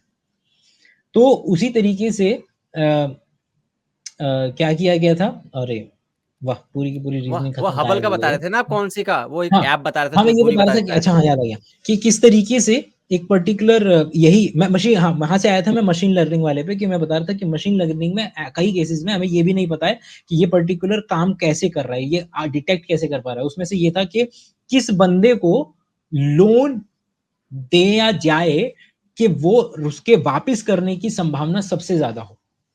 और उसका आंसर है मतलब जो उसने बनाकर पता लगाया कि average battery left in somebody's mobile, कि वो उस व्यक्ति जो व्यक्ति अपने फ़ोन में बैटरी अच्छी रखता है 70-80% रखता है और वैसे ही बैटरी नीचे जाती है तुरंत वो एंग्ज़ियस हो जाता है और चार्जिंग पे लगा देता है। ऐसे बंदे को अगर आप उधार देंगे तो आपका पैसा बहुत अच्छे तरीके से वापस आएगा। अब ये स्ट्रैटेजी इंसान नहीं ला सकता था। अब ये ये वही उन्हीं चुनिंदा उसमें से है। एक एमआईटी का 60 मिनट्स के अंदर में ही है। वो इस तरीके से एक हेडबैंड बनाया है उसने और हेडबैंड इस तरीके से लगा हुआ है, यहाँ तक लगा हुआ है। और उस सामने से बंदे ने क्वेश्चन पूछा है, ये मैं कुछ भी नहीं बोल रहा हूँ, कुछ भी नहीं बोल रहा हूँ, केवल और केवल अपने दिमाग से, क्योंकि देखो क्या होता है कि मैं जब बोलने वाला हूँ ना, तो मैं अपने दिमाग को सिग्नल देता हूँ, तो ये इसे सारी मसल्स को हिलाना है। तो यहाँ पर एक इलेक्ट्रोमैग्नेटिक सिग्नल जाना ही पड़ेगा। वो मेरे न्यूरॉन्स के ज़रिए एक सिग्नल जाना ही पड़ेगा, तब जाकर के मैं कुछ बोलता हूँ। वो बंदे ने एमआईटी का था, उस बंदे ने इस तरीके से एक स्ट्रिप बनाई हुई है, जो यहाँ लगती है और वो बंदे ने इसने सवाल पूछा कि बड़ी-बड़ी नदियाँ भाई सबसे बड़ी नदी कौन-सी है? इसने बोला नहीं कुछ, केवल अपने दिमाग में बस जस्ट बोलने की कोशिश की लेकिन बोला नहीं और यहाँ से जो सिग्नल ले लिया उसने, उसने इंटरैक्ट किया इंटरनेट से इसको कान में जवाब बताया, इसने जवाब बता दिया। मतलब हम ऐसे न्यूरालिंक जो मतलब हाँ, इलॉन मस्क की 4-5 मेन कंपनी है बोरिंग, टेस्ला, स्पेसएक्स और ये न्यूरालिंक। अब तो ट्विटर एक्स भी उसी में आ गया है। तो न्यूरालिंक ने अभी-अभी उसपे बंदरों के ऊपर में अपना जो है वो हुँ, चिप डाल टेस्ट करके किया। अपने एक्सपेरिमेंट हुँ, आ गए हैं। अब वो मतलब उसका एक एक फेज़ जो है आगे बढ़ गया है। तो जो काम हम ये कर रहे थे ना, अब देखो क्या है कि ये एक्सटेंडेड ब्रेन है। ये अगर हुँ, देखा जाए तो क्या है एक्सटेंडेड ब्रेन ही तो है मेरा। भाई अगर मेरे पास कोई चीज है और 30 सेकंड के अंदर में मैं वो आंसर निकाल करके दे पा रहा हूँ, भाई ब्रेन के लेवल पे क्या था, ब्रेन के लेवल पे आप बस नैनो सेकंड या माइक्रो सेकंड के अंदर में वो पर्टिकुलर इंफॉर्मेशन लेकर के आप देते थे। यहाँ से अभी जो लैगिंग फैक्टर है वो 10 सेकंड का लगा लो, 20 सेकंड का लगा लो, लेकिन आप इंफॉर्मेशन तो निकाल करके दे ही सकते हो ना। It is as good as your second brain. तो अब बस इसके जो वो जो करना चाह रहे हैं, वो क्या करना चाह रहे हैं, वो बस इस 10 सेकंड को माइक्रो और नैनो सेकंड पर ही लेकर के जाना चाह रहे हैं, जो कि न्यूरालिंक के चिप के जरिए जो है वो किया जाएगा। चाहे एनवीडिया ने पिछले 2 साल के अंदर में पूरी तबाही मचाई है। जिस लेवल पर उसने अपने जो कंप्यूटिंग है उसको एक्सपोनेंशियली ग्रो किया है। चाहे तो अभी अभी मेरे ख्याल से 2 हफ्ते हुए जो उन्होंने सारे के सारे अपनी रोबोट्स की पूरी सेना निकाली है, देखना उसमें, मतलब ये सारे लिंक्स में शेयर कर दूंगा अगर याद रहेंगे तो, मतलब आते चले जाएंगे। एनवीडिया का जो मेन चैनल है उसी पे मिल जाएगा। और उसके अंदर में किस तरीके से इंफॉर्मेशन को मतलब कि वो उसके पास वो भी है, मतलब कि जो एआई वाला सॉफ्टवेयर है चैट वो तो है ही इनके पास। अब वो कनेक्शन किसके साथ जा रहा है, वो रोबोटिक्स के साथ जा रहा है। टेस्ला ने अपना जो रोबोट्स निकाल रहा है, टेस्ला जो उसके जो आने लग रहे हैं अब, कि किस तरीके से जो ब्लैक मिरर के एपिसोड से, मुझे नहीं लगता 2 साल के अंदर में हमारे पास वो ब्लैक मिरर के एपिसोड सच में शुरू हो जाएंगे धीरे धीरे। अब वो यूटोपिया बनेगा कि डिस्टोपिया बनेगा, आई डोंट नो। अब ये बात हो गई किसकी, मैं जो बात कर रहा था कि मशीन लर्निंग में हमें ही नहीं पता है कि वो पर्टिकुलर क्या कर देगा, हमको अल्टीमेट गोल मिलता है।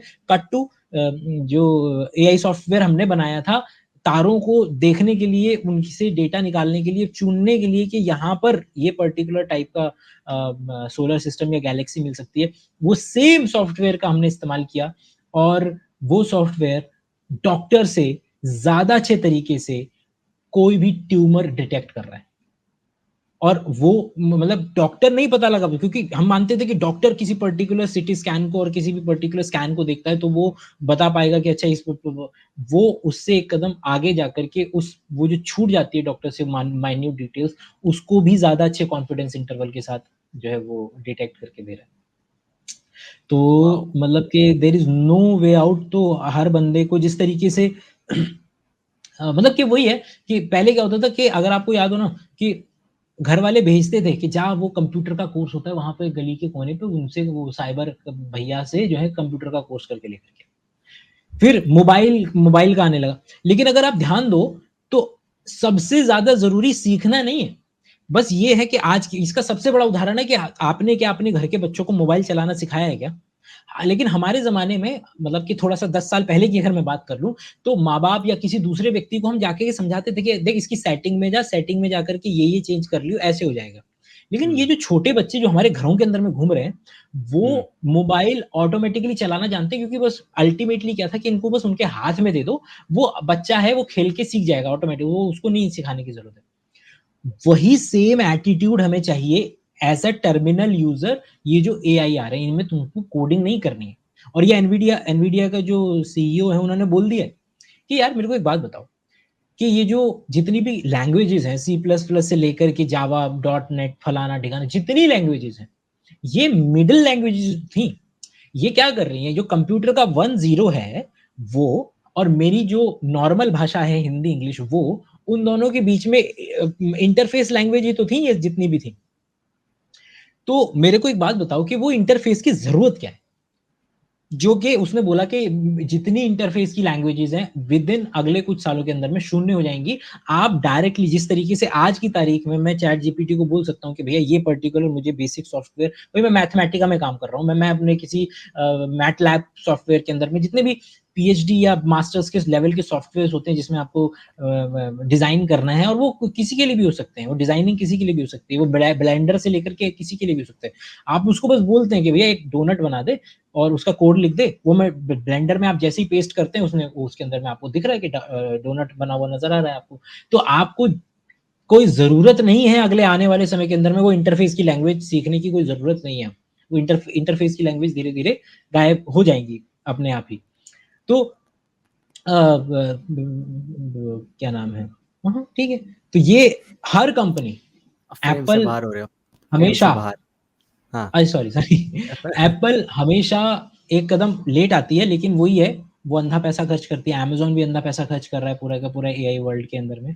तो इनके अब प्रोडक्ट्स जब धीरे धीरे आएंगे, क्योंकि जो आया है एप्पल का विजन प्रो, वो that is the worst product that can ever exist as a augmented reality का। क्यों?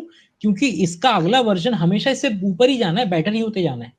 और आगे आने वाले टाइम में इंडियन कितनी कंपनीज आ गई हैं जो जिन्होंने लिटरली इतने ही लेवल का चश्मा बना दिया है कि आप बस इसको लगाओ और जाकर के वो सारी चीजें बदल जाएंगी। आप विदेश जाते हैं, लोग नहीं जाते थे यार, जर्मन नहीं आते, आप अब आप बोलोगे, आपके यहाँ पर ही एक पिन लगी होगी और आप हिंदी में बोल रहे हो, ये डायरेक्टली उसको जर्मन में ट्रांसलेट कर रही है। अब वो जर्मन में बोल रहा है आपके कान में, वो हिंदी में आ रही है। आपके गांव का डायलेक्ट तक जो है वो अब आपके गांव, मतलब कि आपके बाबा भी अगर गांव से जो जो हमारे इधर के डायलेक्ट्स हैं, उस डायलेक्ट्स में भी जाकर के जर्मन में जाकर के अपना अरे यू का है, यू दे दियो तो जो नॉर्मल भाषा का इस्तेमाल करके भी वो जर्मन में घूम करके वहां पे क्रॉसों खा के आ सकते हैं अब अगले कुछ साल के अंदर।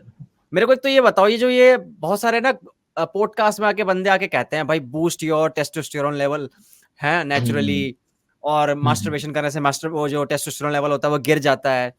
तो सबसे पहले तो बताओ कि क्या टेस्टोस्टेरोन लेवल जो होता है उसको नेचुरली जिस तरीके से बताते हैं पॉडकास्ट में आके डॉक्टर वगैरह बूस्ट कर सकते हैं, और क्या मास्टरबेशन करने से टेस्टोस्टेरोन पे कोई फर्क पड़ता है?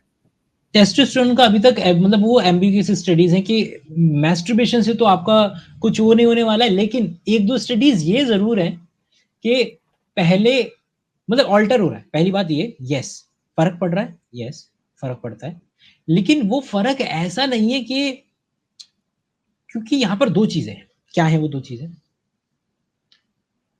बॉडी केवल और केवल टेस्टोस्टेरोन पे नहीं चल रहा, केवल टेस्टोस्टेरोन नहीं है, क्योंकि यहां पर बात आ रही है कम्युनिकेशन की कि टेस्टोस्टेरोन जमा टेस्टोस्टेरोन का रिसेप्टर, इनको एंड्रोजेनिक रिसेप्टर्स बोलते हैं हमारे शरीर के अंदर में, और ये सेल के अंदर होते हैं। इसको ऐसे समझते हैं कि भैया आपके पास अगर टेस्टोस्टेरोन है तो पहला तो यस, इसके लिए मैं डायरेक्टली जो पॉडकास्ट बोल सकता हूँ दैट इज डेविड ह्यूबरमैन का टेस्टोस्टेरोन पे पॉडकास्ट देख लो, सारे के सारे डाउट्स आगे पीछे ऊपर नीचे वो क्लियर हो जाएंगे। उसके अंदर में सारी जानकारी है और एक्चुअल में ऑथेंटिक जानकारी मिल जाएगी और लेटेस्ट कटिंग एज जानकारी है उसके अंदर में। और ये बात गलत नहीं है कि किस तरीके से कि क्योंकि रिलेशनशिप तो आ रहा है ना कि टेस्टोस्टेरोन नीचे और ऊपर जा सकता है, लेकिन कहानी केवल टेस्टोस्टेरोन की नहीं है। टेस्टोस्टेरोन को समझ सकना, रिसीव कर सकने की भी कहानी है, क्योंकि टेस्टोस्टेरोन के ऊपर क्या करते हैं हम, हमारा शरीर क्या करता है, एस्ट्रोजन हो उसके ऊपर भी OH ग्रुप लगा दिया जाता है, तो उसको बोल देते हैं एस्ट्राडायोल में कन्वर्ट हो जाता है। डाई मतलब दो, ऑल का मतलब OH ग्रुप हो गया, तो एस्ट्रोजन के ऊपर OH ग्रुप लग जाता है तो एस्ट्राडायोल हो जाता है, विच इज पोटेंट, मतलब उससे एस्ट्रोजन का ज्यादा ड्रास्टिक वर्जन होता है वो, थोड़ा सा कि ज्यादा पोटेंशियल है उसके अंदर में। उसी तरीके से टेस्टोस्टेरोन के ऊपर भी अगर आप एक्स्ट्रा OH ग्रुप लगा देते हैं तो वो बन जाता है DHT, नाम सुना होगा, डाई हाइड्रोक्सी टेस्टोस्टेरोन, DHT। ठीक है, ये भी एग्जिस्ट करता है, जो कि सबसे बड़ा कारण है हेयर लॉस के। पूरी की पूरा जो ब्रेन के अंदर, ब्रेन कह रहा हूँ, हमारे जो रूट है उसके अंदर में एक रिसेप्टर होता है 3 ऑक्सो 5 अल्फा रिडक्टेज, ये रिसेप्टर का नाम है, जिसपे के DHT बाइंड करता है। और अगर आपके पास ये दोनों चीजें हाई अमाउंट में है तो धीरे धीरे आपका बाल जैसे ही उड़ेगा, गड्ढा बन गया, वो श्रिंक हो जाता है आपका। हर एक बाल की क्या होती है, साइकिल होती है, एनाजन टीलोजन, ये वाली एक साइकिल होती है। तो आपका बाल एक साइकिल है, बाल उखड़ा नॉर्मल प्रोसेस है, लेकिन जब ये उखड़ा तो वो रूट खाली है। अब जब ये रूट खाली है तो जिन लोगों के पास 3 ऑक्सो 5 अल्फा रिडक्टेज और DHT हायर अमाउंट में है, विच आर मतलब जो ऑलरेडी जेनेटिकली ससेप्टेबल है, जो कि मैं, तो उनकी ये जो कटोरी है वो थोड़ी सी पतली हो जाएगी, और उनको क्या देखने को मिलेगा कि धीरे धीरे हेयर थिन होते चले जा रहे हैं, हेयर पतले होते चले जा रहे हैं, जो कि यहाँ पर ज्यादा, क्योंकि बच्चा जब पैदा होता है ना तो वूम के अंदर में क्या होता है कि ये सर पे ना, सर जब बन रहा होता है तो ये अलग प्लेट बन के आती है, ये प्लेट अलग से बन के आती है, और इसलिए यहाँ वाली प्लेट के बाल गायब होते हैं मगर ये वाली प्लेट के बाल गायब नहीं होते, क्योंकि जब बच्चा बन रहा है, पैदा हो रहा है, तो जब हेड बन रहा होता है तो ये साइड से आता है और एक प्लेट ऐसे आती है, ये दो प्लेट होती है इस तरीके से, इसलिए ये वाली प्लेट में बाल जा सकते हैं, इस वाली प्लेट में बाल नहीं जाते हैं कंपैरेटिवली।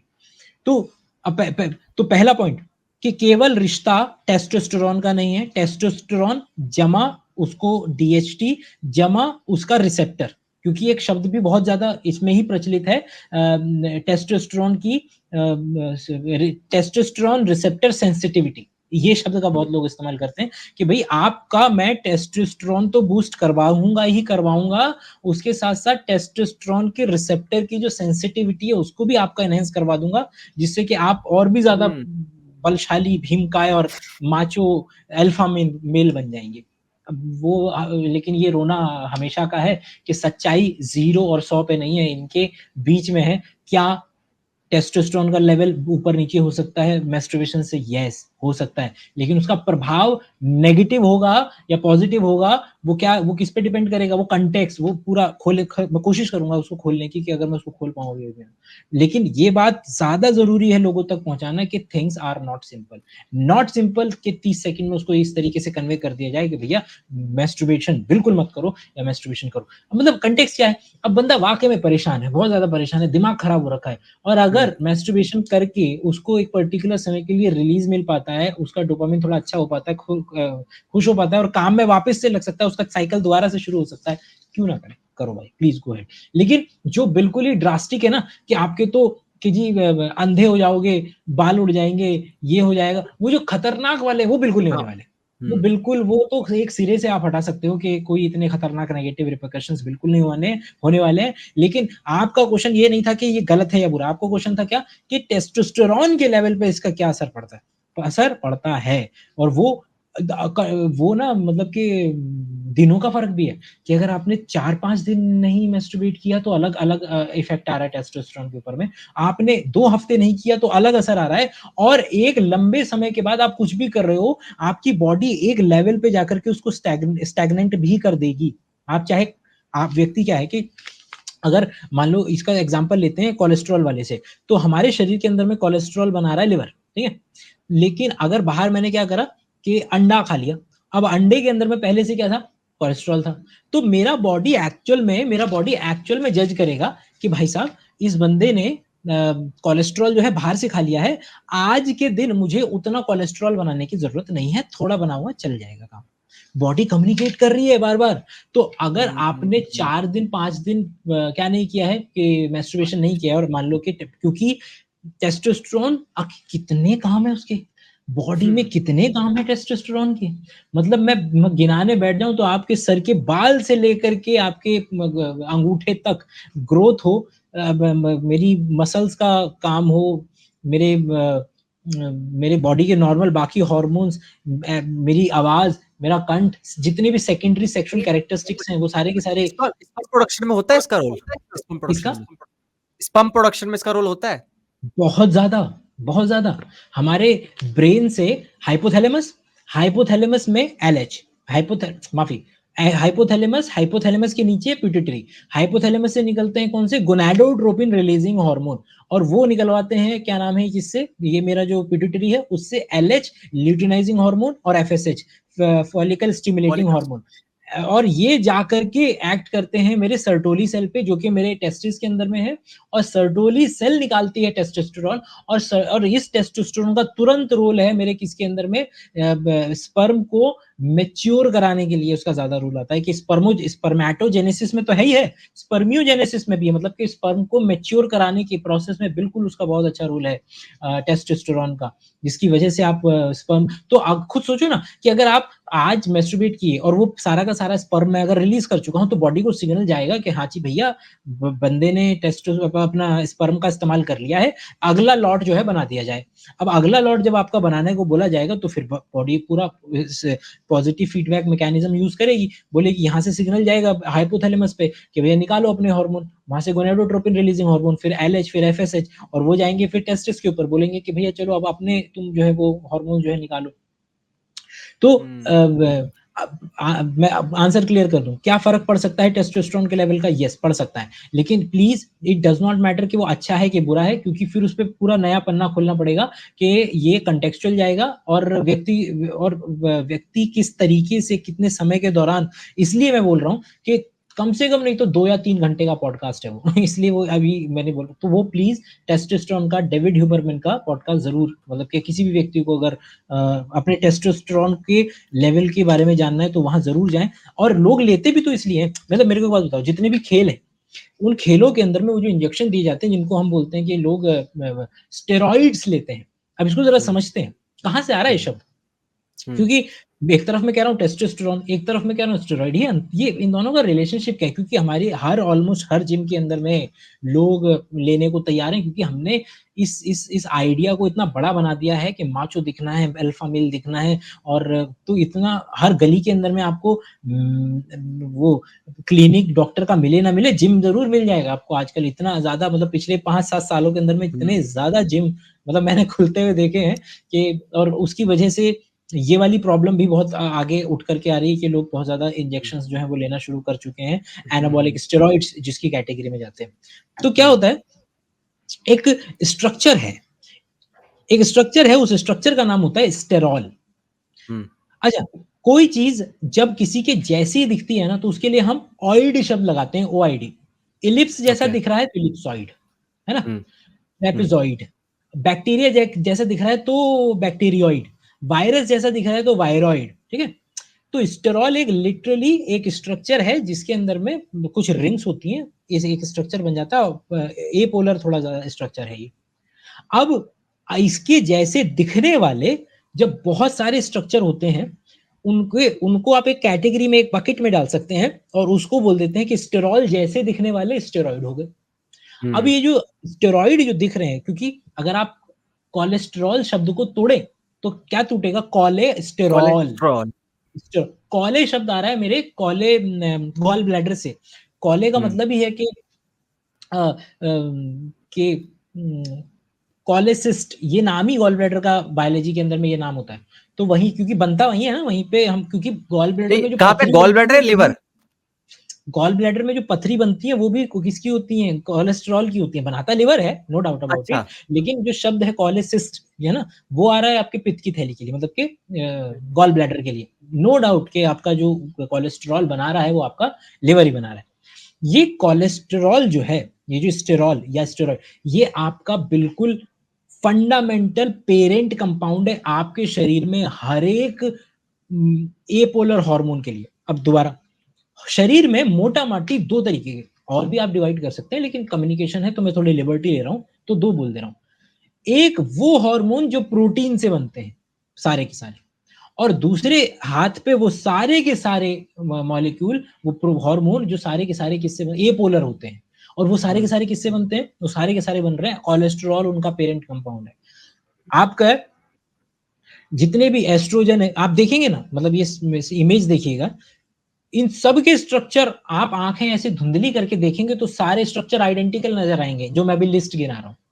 जितने भी आपके एस्ट्रोजन हो गया, क्या नाम है आपका, कोलेस्ट्रॉल हो गया, आपका टेस्टोस्टेरोन हो गया, आपका किडनी से या फिर आपके जो एड्रिनल ग्लैंड से निकलने वाले जो हार्मोन है, ये जो आपके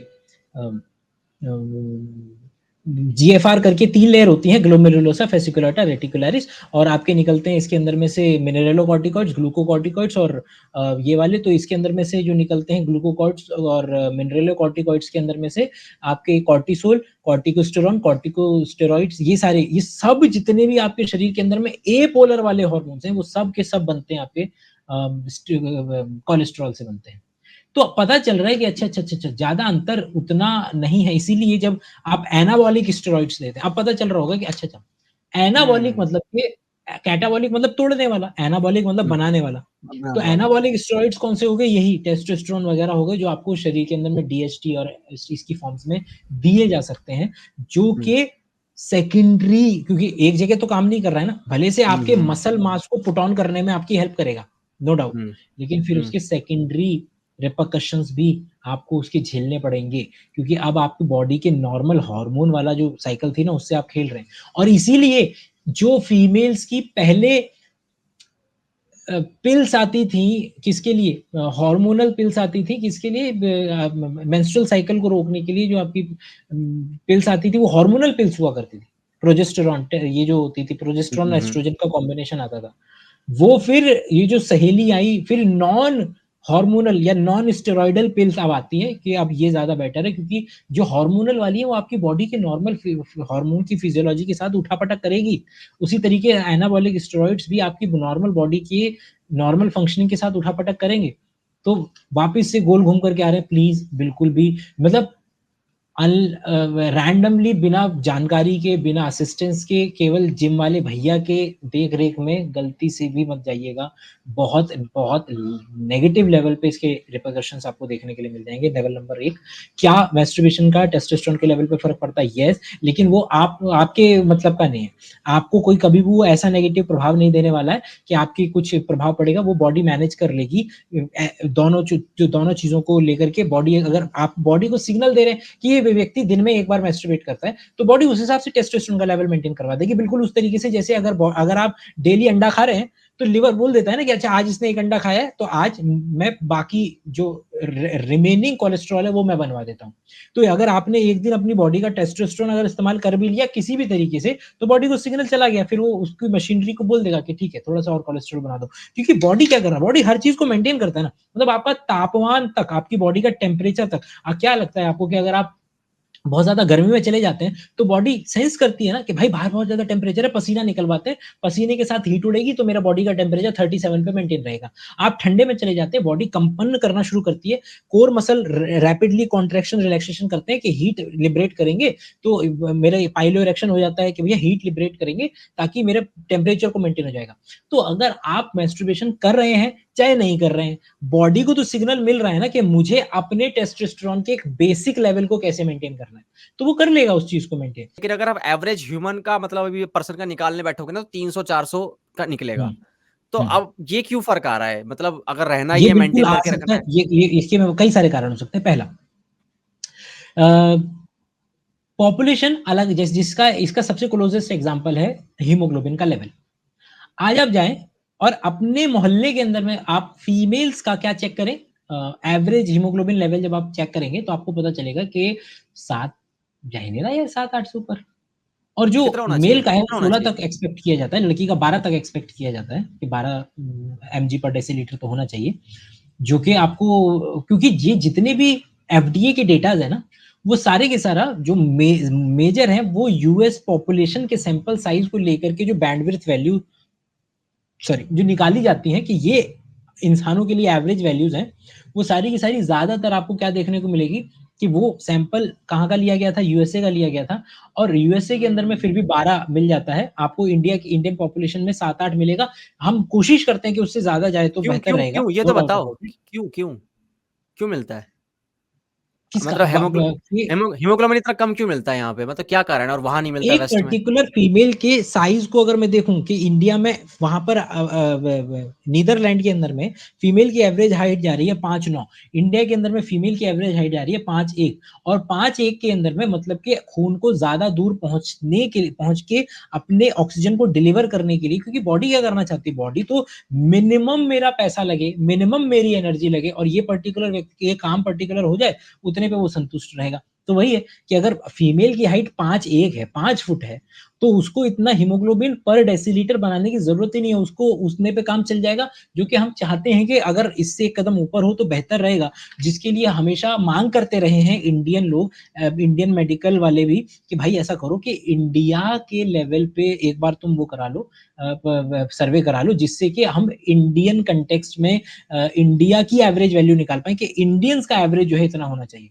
अगर मेरे को एक सिंपल सा बात बोलो कि अगर मैं ये कहूँ कि एवरेज हाइट ले ली मैंने नीदरलैंड की जो कि 6 फुट 1 इंच आ गई। हाँ, अगर मैं ये कहूँ कि यार इंडिया, और मैं बोलूँ कि आदमियों की एवरेज हाइट जो होती है वो 6 होती है, और फिर वो पर्चा लेकर के मैं इंडिया में घूम रहा हूँ और बोल रहा हूँ यहाँ पे यहाँ के सारे मेल तो 5-5 के मिल रहे हैं, ये ऐसे क्यों, इनको ये कम क्यों है? अरे वो यहाँ के एनवायरनमेंट के हिसाब से, यहाँ के हिसाब से 5-5 वो पर्टिकुलर वैल्यू है। अगर आप निकालेंगे तो इंडिया का एवरेज निकल जाएगा 5.5। उसी तरीके से हीमोग्लोबिन की वैल्यू जब निकालने जाएंगे तो इंडिया का निकल जाएगा 8, निकल जाएगा फीमेल का एमजी पर डेसीलीटर।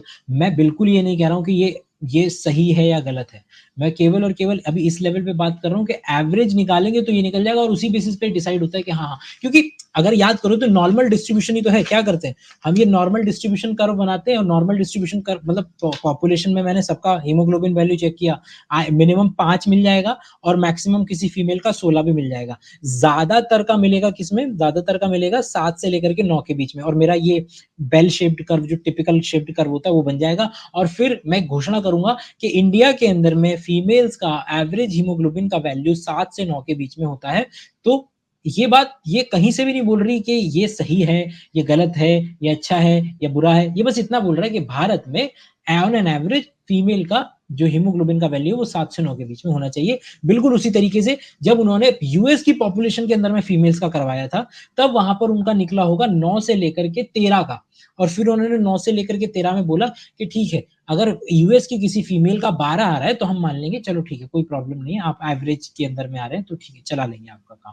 तो ये उस लिहाज से मैं केवल और केवल बोल रहा हूँ, इस लिहाज से मैंने बोला ही नहीं। हाँ, अगर ये स्पेसिफिक केस है, इस पे मुझे जानकारी नहीं कि अगर किसी रणबीर कपूर का अगर 800 से 900 है और इंडियन पॉपुलेशन का 300 से 400 आ रहा है, तो इसका किस तरीके से डेटा निकलेगा वो मुझे बिल्कुल उसको पढ़ के समझने की ज़रूरत है, और अगर हम दोबारा मिलेंगे तो मैं इस पे दोबारा से हाँ, मतलब और अच्छे बिल्कुल। से इसको समझ करके लेकर के हाँ। आऊँगा। एक सवाल और था इसी से रिलेटेड कि अगर आपने बोला कि जो हीमोग्लोबिन होता है उसमें उससे फ़र्क पड़ता है, एनवायरनमेंट से फ़र्क पड़ता है, ठीक है।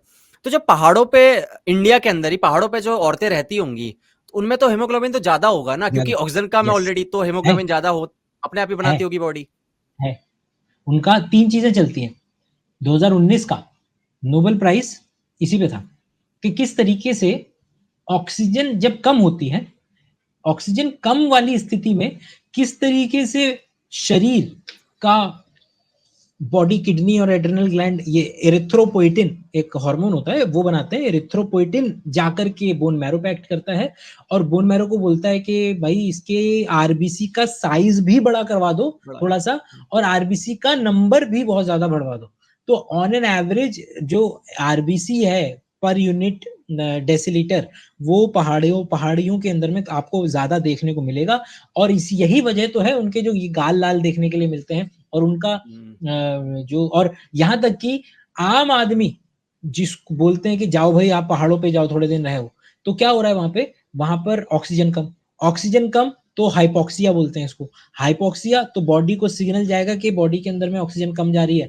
तो फिर किडनी क्या बोलेगी? वो एरिथ्रोपोइटिन, मतलब किडनी और एड्रिनल मिलके एरिथ्रोपोइटिन बनाओ। एरिथ्रोपोइटिन बोलेगा बोन मैरो को भैया आरबीसी बढ़ाओ इसकी, और इस तरीके से हुँ। आपका ब्लड के अंदर में हीमोग्लोबिन का लेवल जो है वो बढ़ जाएगा। और इसलिए जब आप जाते हैं लद्दाख वगैरह तो बोलते हैं कि भैया जा करके तुरंत घूमने मत निकल जाना, आप 1-2 दिन रुको, 1 दिन कम से कम 24 घंटे रुको, एक्लिमेटाइज़ेशन ये शब्द का इस्तेमाल किया जाता है कि वहाँ के एनवायरनमेंट के मुताबिक एक्लिमेटाइज़ हो जाओ। आपका जब थोड़ा-सा हीमोग्लोबिन ऊपर आ जाएगा, अब आप घूम लेना, अब आप चक्कर खा कर के नहीं मरोगे उतना जल्दी। हुँ। इसलिए उन लोगों को जो फ्लाइट से जाते हैं, उन लोगों को ज़्यादा प्रॉब्लम होती है क्योंकि वो तो 2 घंटे में पहुँच जाते हैं। बाकी लोग जो ट्रेन-व्रेन से जा रहे हैं वो धीरे-धीरे आ रहा है, और कम से कम 12 घंटे के दौरान उनका वो धीरे-धीरे ऊपर हाइपॉक्सिक कंडीशन की तरफ वो जा रहे होते हैं धीरे-धीरे। मैंने सुना है कि एसटीडीज़ जो होते हैं ना लोग बंदे पता है क्या बोलते हैं यार किस करने से नहीं फैलता, ओरल सेक्स से नहीं फैलता। तो क्या एसटीडी का मतलब सिंपल ये है कि बस इंटरकोर्स के ज़रिए फैलेगा और कोई तरीका ही नहीं नहीं, है? नहीं, नहीं, नहीं, नहीं, नहीं, नहीं। सेक्सुअल ट्रांसमिटेड डिजीज़ेज़ अगर आप इमेज डालिएगा किस क्या नाम से, हर्पीज़, हर्पीज़ लिप्स, केवल इतना डालो, मतलब बोल रहा हूँ मैं, और आपको पता चलेगा यहाँ-यहाँ ताने देखने के लिए मिलेंगे आपको। तो हाँ, आइडिया देखा है। इससे नहीं है कि सेक्सुअल एनकाउंटर उसको भी डाइसेक्ट करते हैं ना, उसको भी डाइस तो वहाँ पर बॉडी फ्लूइड है। अल्टीमेटली क्या आ रहा है कि भई जो भी वायरस है या बैक्टीरिया है ना? ये दोनों हमें मिल ली हुँ, कि भई आपका हुँ, हर्पीस सिम्प्लेक्स वायरस हो गया या आपका गोनोरिया हो गया, या ये जितनी भी चीज़ें हैं, ये अल्टीमेटली एक कॉज़ेटिव एजेंट होगा। ये कॉज़ेटिव एजेंट या तो वायरस होगा या आपका बैक्टीरिया होगा। कुछ केसेज़ में फंगल इन्फेक्शन जिसमें होता है, फंगल भी मान लो, चलो कुछ पर्टिकुलर केसेज़ के अंदर में जिसको आप जैसे खैर फंगस को 1 सेकंड के लिए हटा देते हैं, वो थोड़ा-सा वैसी वाली कैटेगरी में आ जाता है। बट खैर ये जो टिपिकल एसटीडी जिसको हम डालते हैं, हर्पीस, गोनोरिया और ये सारी चीज़ों के अंदर में, एड्स वगैरह के अंदर में, बॉडी फ्लूइड शब्द ज़्यादा इम्पोर्टेंट है। कि कुछ हैं जो कि आपके इतने करीब हैं कि वो आपके जो माउथ का जो वो है, ओरल सेक्स जिसको कहा जाता है, कि अगर आप ओरल सेक्स भी कर रहे हैं, तो ओरल सेक्स के ज़रिए, बॉडी फ्लूइड के ज़रिए वो पर्टिकुलर हल्का-सा कट लगा हुआ है आपके कहीं पे भी मुँह में, या नहीं भी है, आपकी वो मुँह की लेयर्स ही इतनी पतली होती हैं कि कुछ कुछ पर्टिकुलर एसटीडीज़ बॉडी फ्लूइड्स के ज़रिए एक दूसरे से दूसरे में जा सकती हैं। लेकिन एड्स के जैसी चीज़ें भी हैं, जहाँ पर आप केवल अगर किस कर रहे हैं, तो किस वाले जो बॉडी फ्लूइड है उनसे नहीं फैलेगी। लेकिन आपके जो सीमेन वगैरह है, अगर आप ओरल सेक्स कर रहे हैं विदाउट प्रोटेक्शन, तो वहाँ से फैलने की उसकी संभावना बढ़ जाती है।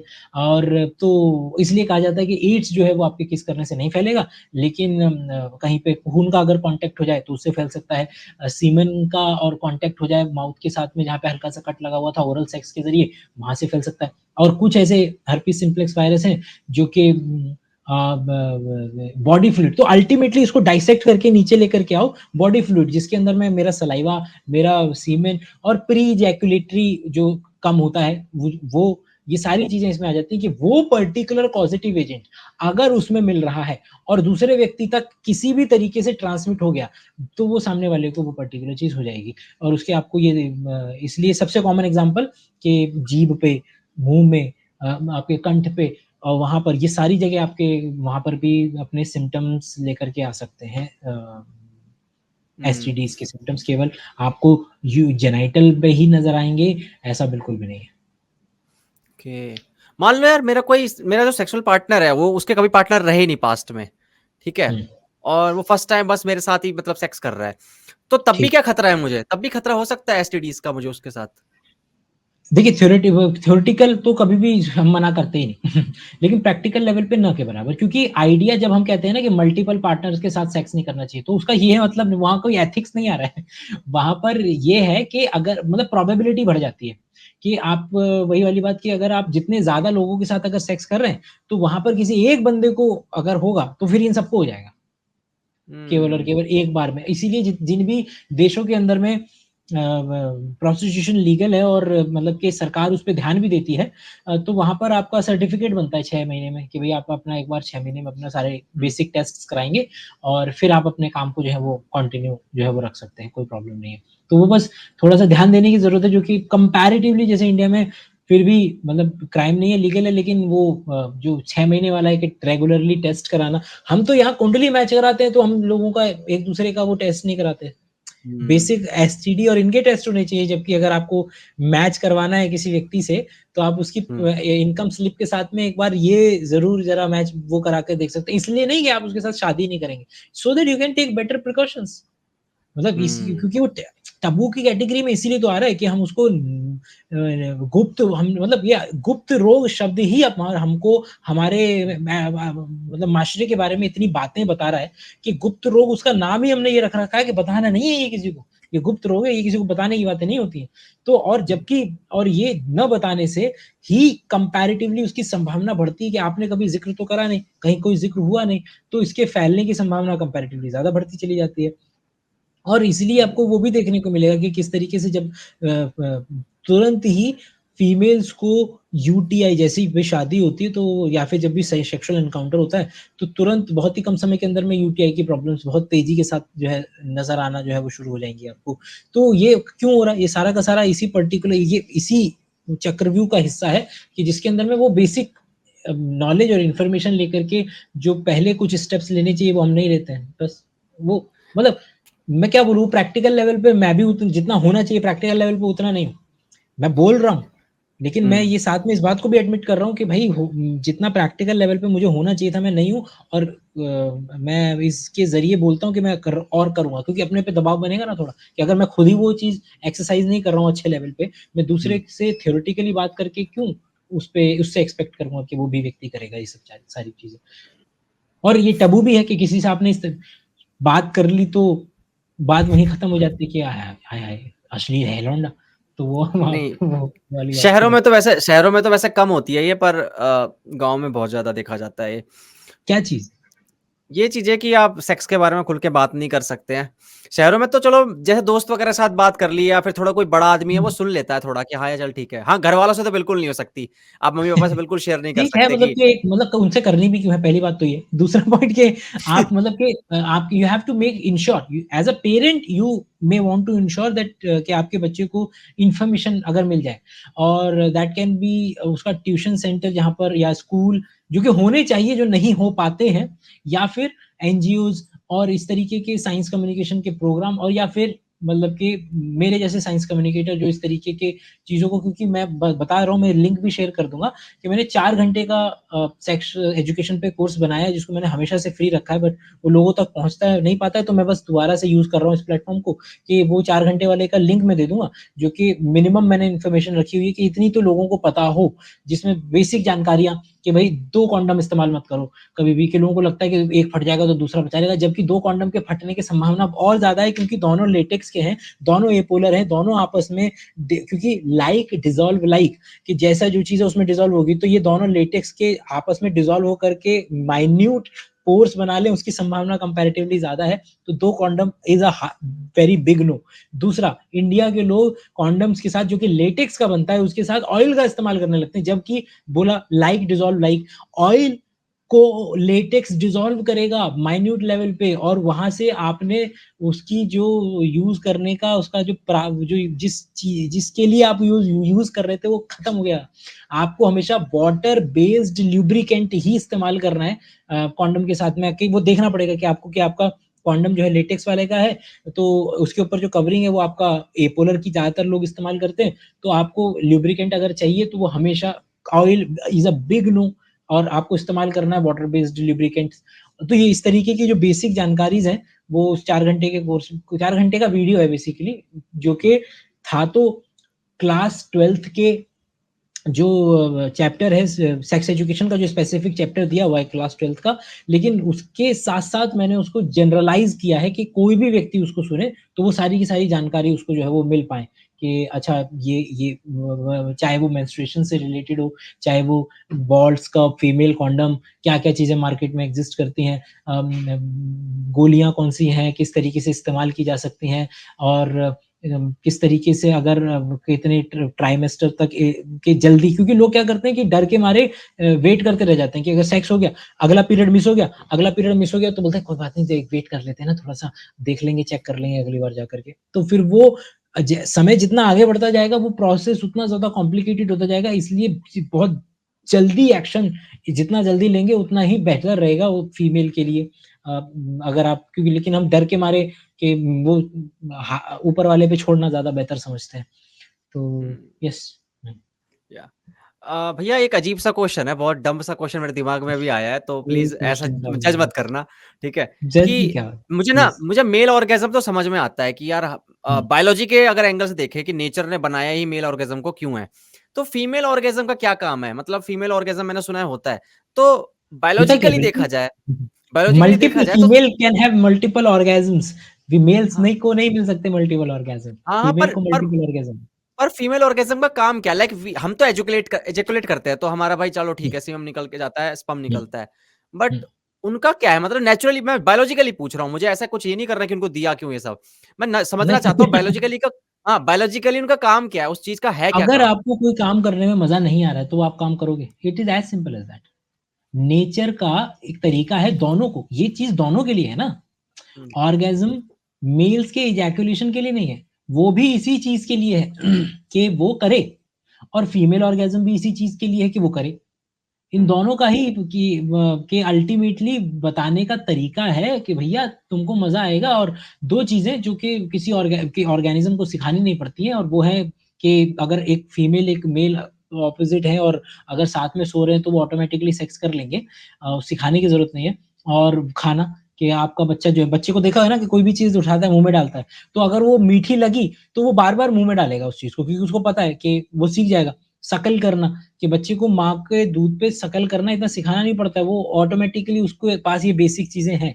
तो उसी तरीके से ये नेचर वेज़ ऑफ टेलिंग है कि भई वो लोग जिनको ऑर्गेज़्म नहीं होता था, वो लोगों को वो एंटरटेन ही, वो फीमेल एंटरटेन ही क्यों करेगी उस पर्टिकुलर मेल को, क्योंकि एक है हीट पीरियड, कि चाहिए एक हीट पीरियड, जो ज़्यादातर फीमेल्स जो दूसरे मैमल्स हैं जिसमें आपको देखने के लिए मिलता है कि एक खास समय आता है, जिस पर्टिकुलर समय के अंदर में फीमेल को चाह होती है कि मुझे सेक्स करना है जाकर के, एक तो वो है।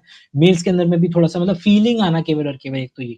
और एक है लिबिडो ऑर्गेज़्म की वो टर्मिनल फीलिंग, और वो मतलब आसान भाषा में तो मैं यही कहूँगा कि नेचर वेज़ ऑफ टेलिंग दोनों के लिए, वरना फीमेल क्यों करने देगी अपने साथ किसी को सेक्स के, जब उसको कोई इंसेंटिव ही नहीं है, उसको कोई मज़ा ही नहीं आ रहा है, तो फिर वो बोलेगी भाई मैं क्यों करने दूँ किसी पर्टिकुलर बंदे को सेक्स। हुँ, ये तो नहीं इट्स बहुत एज़ सारी सिंपल एज़ लड़कियाँ दैट। नहीं। हाँ, हाँ, मतलब क्या? बहुत सारी लड़कियाँ पॉडकास्ट पे आके कहती हैं कि जो पेनिट्रेटिव सेक्स होता है ना, जो हुँ, पेनिट्रेशन वाला, उसमें हुँ, उनको हुँ, ना ऑर्गेज़्म नहीं मिलता है, उन्हें जी स्पॉट हुँ, होता है या फिर वो कहते हैं ना क्लिटोरिस स्टिमुलेशन, उससे मिलता है हाँ, ऑर्गेज़म, है ना? हाँ, तो तो यहाँ पे एक तो तो सेक्स क्या है सेक्स का कि तो काम ही असल नहीं में है। हुआ क्या, बिल्कुल टोटली, जो इनको बोलते हैं कि बच्चे बच्चे एक ही ऑर्गन होता है जिससे कि पूरा का पूरा फीमेल का रिप्रोडक्टिव सिस्टम बनता है और यही ऑर्गन होता है जिससे पूरा का पूरा मेल का बनता है। जो फीमेल के बाहर की जो फ्लैटी कवरिंग्स हैं, जो पूरा लेबिया मतलब लेबिया मेजोरा शब्द है, तो जो बाहर के जो लेबिया मेजोरा है, वो हमारे अंदर में स्क्रोटम है। ओह! जो फीमेल का क्लिटरिस है, क्लिट है, वो आइडेंटिकल है हमारे पीनस के साथ। बिल्कुल जिस तरीके से हमारे पास पीनस के ऊपर एक ग्लैंस पीनस होता है, उसी तरीके से फीमेल्स के क्लिटरिस के ऊपर में ग्लैंस क्लिटरिस होता है। बिल्कुल जिस तरीके से ज़्यादातर नर्व एंडिंग्स हमारे ग्लैंस पीनस पे होती हैं और उसको स्टिमुलेट करते हैं हम बार-बार, बिल्कुल उसी तरीके से फीमेल्स के पास क्या है, क्लिटरिस है और उसके ऊपर क्या कर किया जाएगा, उसको स्टिमुलेट किया जाएगा जिससे उनको क्या मिलेगा, ऑर्गेज़्म मिलेगा, बिल्कुल क्लियर बात। दूसरा आता है जी स्पॉट वाला। अब जी स्पॉट के ना 2 एक्सप्लेनेशंस हैं। पहला एक्सप्लेनेशन है कि जी स्पॉट जैसी ऐसी कोई पर्टिकुलर जगह नहीं है, जहाँ पर जाकर के आप मतलब टच कर दोगे और एकदम से वो फीमेल पागल हो जाएगी, ऑर्गेज़्म हो जाएगा। एक तो ये तरीका है इसको समझने का, जानने का। दूसरा तरीका है कि यार अगर इसको थ्योरेटिकली समझो, तो हम जानते हैं कि वेजाइना के अंदर में क्या होगा, एक तो वेजाइना प्लीज़ कि वेजाइना बिल्कुल पेनिट्रेशन के मुताबिक वो हो सकती है, मतलब वो भी एक इरेक्टाइल टिश्यू की तरह काम करती है कि मतलब इरेक्टाइल टिश्यू तो नहीं बोलना चाहिए उसको, बट वो रिलैक्स और वो हो सकती है कि उसका शेप जो है, कॉन्ट्रैक्ट काइंड लेंथ हाँ। जो है बेसिकली चेंज हो सकती है। बट अब क्या है कि ज़ाहिर-सी बात है कि जिस तरीके से मेरे यहाँ से ध्यान से देखो कि यहाँ से लेकर के यहाँ तक नर्व एंडिंग्स हैं। लेकिन यहाँ पर मैं अगर 2 पेन चुभाऊँ तो मुझे 1 ही पेन लगेगा। लेकिन मैं यहाँ 2 पेन चुभाऊँ तो मुझे 2 पेन अलग-अलग लगेंगे क्योंकि इस हिस्से में मेरी नर्व एंडिंग्स ज़्यादा है, तो यहाँ पर मेरा फ़ील करने की क्षमता ज़्यादा है। अब डज़ नॉट मैटर कि मेरे अगर यहाँ पर क्या नाम है, कोई तो हिस्सा होगा ना जहाँ पर एक maximum amount of nerve endings मिल रही होंगी मेरे को हाथ पे। हुँ, उसी तरीके से अगर मेरा वेजाइना वाले पोर्शन के अंदर में नर्व एंडिंग्स एग्ज़िस्ट करती हैं, तो कोई तो ऐसा पार्ट होगा ना जहाँ पे कंपैरेटिवली थोड़ी-सी नर्व एंडिंग्स ज़्यादा हो सकती हैं। तो थ्योरेटिकली अगर तुम कहीं से आ रहे हो, इस बात को प्रूव करना चाहते हो कि नहीं-नहीं जी स्पॉट होता है, तो ये बात प्रूफ हो सकती है और वो कैसे प्रूफ हो रही है कि भई अगर नर्व एंडिंग्स हैं वेजाइना के अंदर में, तो एक हिस्सा ऐसा भी होगा जहाँ पे कंपैरेटिवली थोड़ी-सी ज़्यादा नर्व एंडिंग्स होंगी और वहाँ पे ज़्यादा अच्छा आपको स्टिम्युलेशन मिलेगा, तो वो जी स्पॉट हो गया। एक तो ये तरीका हो गया, जो जो कि और दूसरा तरीका है कि नहीं भाई साहब, ऐसा कोई स्पेसिफिक कोई जगह नहीं है जहाँ पर आप बिल्कुल बस टच कर देंगे और प प पगला जाएँगी। इसलिए ज़्यादातर स्टिम्युलेशन जो होता है वो आपका मेन क्लिट वाला स्टिमुलेशन होता है जिसमें आप देखेंगे कि फीमेल पेनिट्रेशन के दौरान भी क्लिट को स्टिमुलेट करना चाह रही है क्योंकि मेन स्टिमुलेशन उसको क्लिट से ही आ रहा है और ऐसा नहीं है कि उससे उसको बिल्कुल उसी तरीके से कि आपका जो भले से मेजर पोर्शन आपका नर्व एंडिंग्स का ग्लास पीनिस पे है, लेकिन ऐसा तो नहीं है ना कि आपके जो शाफ्ट है उसके ऊपर बिल्कुल कुछ पता ही नहीं चलता है। लेकिन उसके ऊपर जब आप पेनिट्रेट करते हैं उसका भी आपको एक आनंद की अनुभूति होती ही होती है उससे भी। उसी तरीके से ऐसा नहीं है कि पेनिट्रेशन की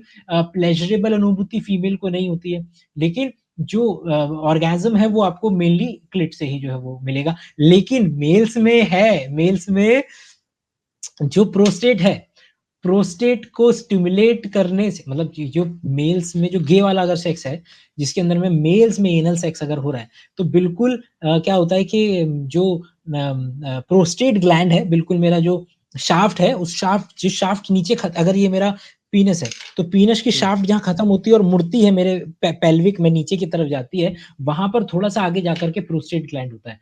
और जो कि क्या नाम है एनल में हाथ डाल करके फिंगरिंग के ज़रिए या दूसरे के पीनस के ज़रिए उसके अंदर का जो प्रोस्टेट है उसको स्टिमुलेट किया जा सकता है, जो कि अल्टीमेटली आपका क्या करवाएगा, इजैकुलेशन करा सकता है। तो मेल्स में जी स्पॉट है, लेकिन फीमेल्स में नहीं है। तो ये स्टेटमेंट आप यूज़ ओह! कर सकते हैं कि मेल्स में आप एनल पेनिट्रेशन के ज़रिए प्रोस्टेट को स्टिमुलेट करा करके उसको इजैकुलेट करवा सकते हैं दूसरे व्यक्ति को। लेकिन इतना अच्छा हिसाब फीमेल में नहीं है, जो कि उसमें ज़्यादातर मतलब क्लिट से भी आएगा और उससे भी आ सकता है, क्या नाम है पेनिट्रेशन से भी आ सकता है। और क्या सोच रहा था मैं, एक क्वेश्चन और सोच रहा था, हाँ, कि जब सेक्स इन्वेंट नहीं हुआ था तब कैसे रिप्रोडक्शन हुआ करता था? एक सेक्स सेक्स भी इन तो अच्छा, ये कहानी मालूम है कहाँ से आ रही है? ये कहानी आ रही है, ये बहुत ही पुरानी कहानी है, और कहानी आ रही है डीएनए रिपेयर से। जो देखो, बचपन में 8वीं क्लास से लोगों को पढ़ाना शुरू हो जाता है एसेक्सुअल रिप्रोडक्शन और सेक्सुअल रिप्रोडक्शन, है ना? हुँ, और सेक्सुअल रिप्रोडक्शन और एसेक्सुअल रिप्रोडक्शन के अंदर में जो एक मेन पार्ट है वो है कि सेक्सुअल रिप्रोडक्शन में 2 लोग इन्वॉल्व होंगे, और एसेक्सुअल रिप्रोडक्शन के अंदर में 1 बंदा इन्वॉल्व होगा, कि 1 बंदा भी है तो वो बैक्टीरिया है, तो अपने आप को 2 पार्ट में टोट करके 2 आगे बढ़ गए। हुँ, लेकिन हुँ, सेक्सुअल रिप्रोडक्शन के अंदर में 2 बंदे ही चाहिए होते हैं। हुँ, तो अब ये जो आइडिया शुरू हुआ था कि 2 बंदे जो है ना, कि सॉरी, कि आपके पास अपने क्रोमोसोम की अगर मल्टीपल कॉपीज़ हैं, तो उससे क्या होता था कि अगर एक कॉपी खराब हुई, एक कॉपी में म्यूटेशन हुई, एक कॉपी टूट गई, कट गई, कहीं चली गई, तो दूसरी पर्टिकुलर कॉपी को एज़ अ टेम्पलेट इस्तेमाल करके पहली वाली कॉपी को पूरा बनाया जा सकता था। तो वहाँ से ये आइडिया शुरू हुआ कि अच्छा, कि अगर हमारे पास डिप्लॉयड जिसको बोलते हैं, कि मैं अगर डिप्लॉयड हूँ, मेरे पास 2 सेट ऑफ अगर क्रोमोसोम हैं, तो वो मेरे लिए ज़्यादा लाभदायक है, क्योंकि वहाँ से मैं अपने डीएनए को रिपेयर कर पाऊँ। क्योंकि अगर मेरे पास अगर एक ही होता क्रोमोसोम, है ना? और वो अकेला है, और वो गलती से बीच में से कहीं टूट गया, तो मेरे पास तो कोई तरीका नहीं है इसको वापस से रिपेयर करने का, क्योंकि मेरे पास इसकी कॉपी है ही नहीं। लेकिन अगर मेरे पास कॉपी होती, जो कि थी, जो कुछ ऑर्गेनिज्म में डबल कॉपी आ गई, तो एक कॉपी को देख करके दूसरी कॉपी को सही कर दिया गया। तो ये जो सेक्सुअल रिप्रोडक्शन की शुरुआत है, उसके शुरुआत में है क्या? डीएनए रिपेयर करना, ये अपने आप को ओके, रिपेयर करना। और जब 2 ऑर्गेनिज्म मिलते हैं, तो 2 अलग-अलग तरीके के जीन, पहले भी हमने पिछले में बात की थी कि 2 अलग-अलग तरीके के जीन जब आते हैं, तो उनके पास एक नया कॉन्कोक्शन है डीएनए के परम्यूटेशन कॉम्बिनेशन का, जो ज़्यादा लाभदायक है किसी भी वायरल इन्फेक्शन, बैक्टीरियल इन्फेक्शन के समय में, क्योंकि अब आपके पास 2 तरीके के गन है, कि इससे नहीं मरेगा तो इससे मर जाएगा। हुँ, तो हुँ। जिंदा बचे रहने की संभावना भी इससे बढ़ती नजर आती थी, और जिसकी वजह से ये धीरे-धीरे सेक्सुअल रिप्रोडक्शन एक्जिस्टेंस में आता चला गया, जिसकी शुरुआत है डीएनए रिपेयरिंग के अंदर।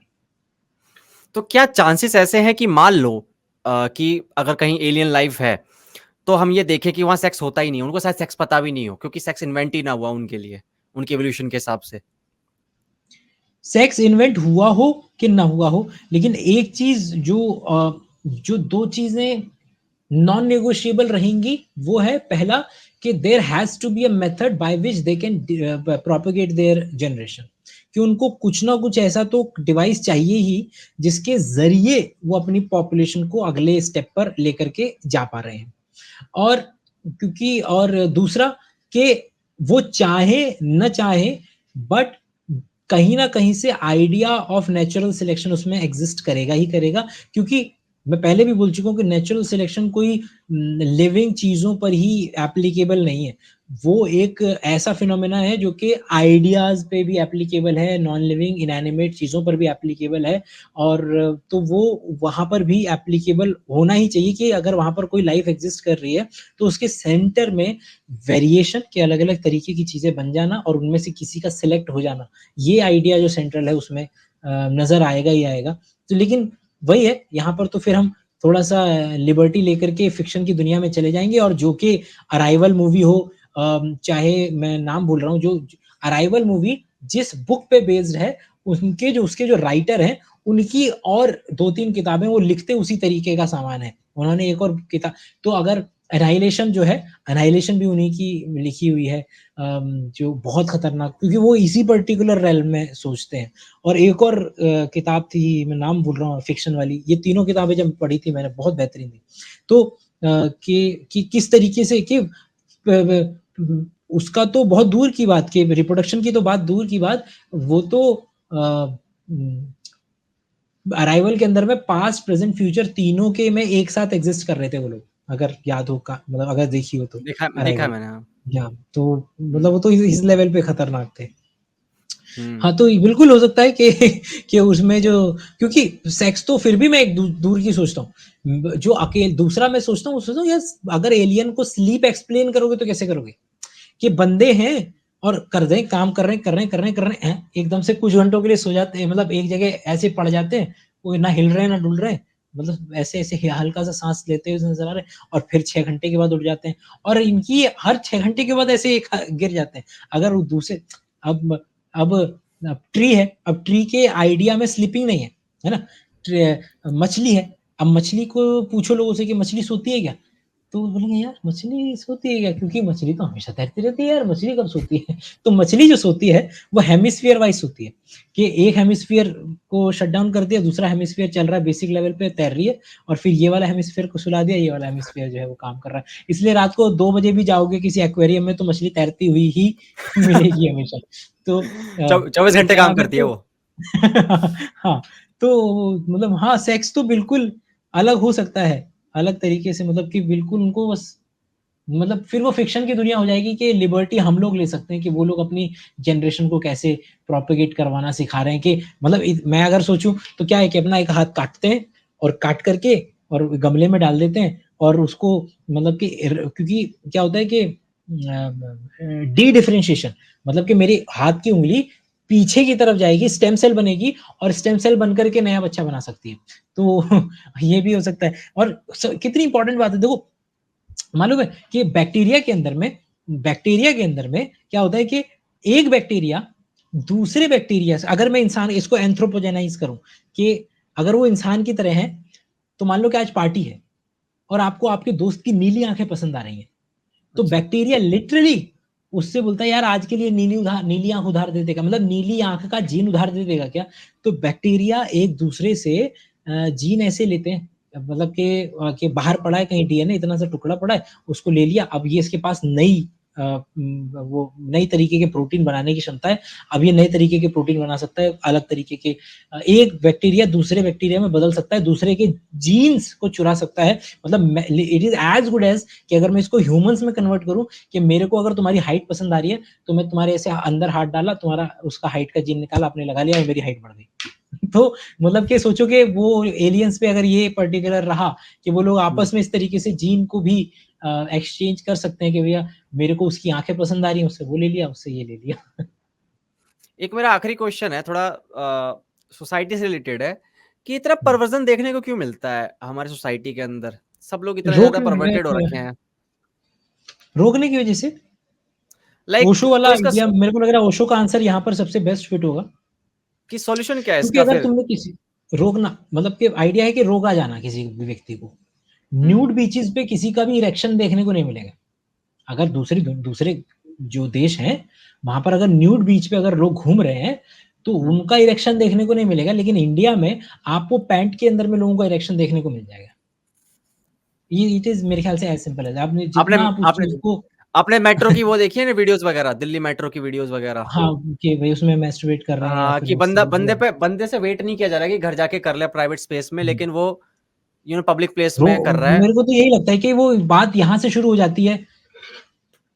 एक बार जावेद अख्तर से पूछा किसी ने कि यार आप बताओ यार ये इंडिया में आप भी लिखते हो जो गाने और इतना ज्यादा जो पिछले 10 20 50 साल से गाने जो लिखे जा रहे हैं ये सारे के सारे फिजिकल पे ही क्यों है मतलब कि हम ज्यादा फिजिकल क्यों है कि अपीयरेंस पे ये से रसीले होठ हाँ गाल गर्दन सुराही आप इसको डज नॉट मैटर कि आप उसको बेहतरीन तरीके से लिख लो चाहे वो गुलजार के तरीके से लिख लो जिसमें आप उसको बहुत ज्यादा पेडिस्टल पे चढ़ा दे रहे हो और चाहे तो आप उसको बहुत ज्यादा बुरे तरीके से लिख लो लेकिन आप दोनों में एक समानता देखेंगे कि बात फिजिकलिटी की ही हो रही है केवल और केवल उसके शरीर की ही हो रही है अंग की ही हो रही है उसकी बात तो बोले कि भैया देखो जब बच्चा पढ़ रहा था स्कूल के अंदर में तो सबसे पहले तो तुमने उसकी जब जिस वक्त में उसकी प्यूबर्टी आ रही थी जिस वक्त में उसके शरीर के अंदर में वो बदलाव आ रहे थे जब उसके बगल के बाल आ रहे थे प्यूबिक हेयर आ रहे थे उसकी बॉडी के अंदर में वो बदलाव आने शुरू हो रहे थे फीमेल्स की जो मेंस्ट्रुअल साइकिल्स शुरू हो रही थी उस वक्त में जब जिस वक्त में सबसे ज्यादा उसको उसके शरीर से वाबस्ता कराने की उसको इंट्रोड्यूस कराने की उसके शरीर से जरूरत थी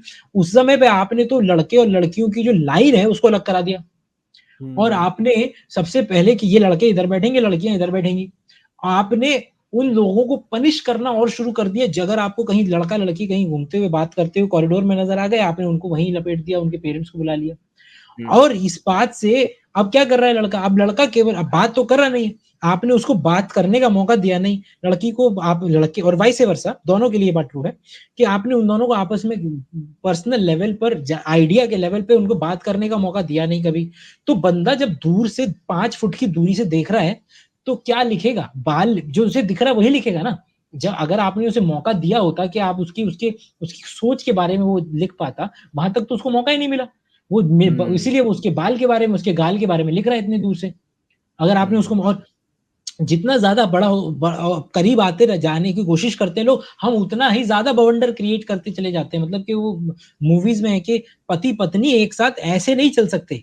वो पत्नी पीछे 10 कदम पीछे चल रही होगी, पति 10 कदम आगे चल रहा होगा और ये नॉर्मल माना जाता है, ये सही माना जाता है कि गाँव के अंदर में अगर पति-पत्नी साथ में ऐसे चलते हुए मिल गए तो बात हो जाती है कि भैया ये साथ में ऐसे कैसे चल रहे हैं। तो वो एक आइडिया मेरे को जो मतलब नज़र आता है कि परवर्ज़न ओशो और जावेद अख्तर मतलब कि इनका जवाब है कि भैया आप उनको रोका है, दबाया है। अब जिस चीज़ को जिस ना की तो इमेज होती नहीं।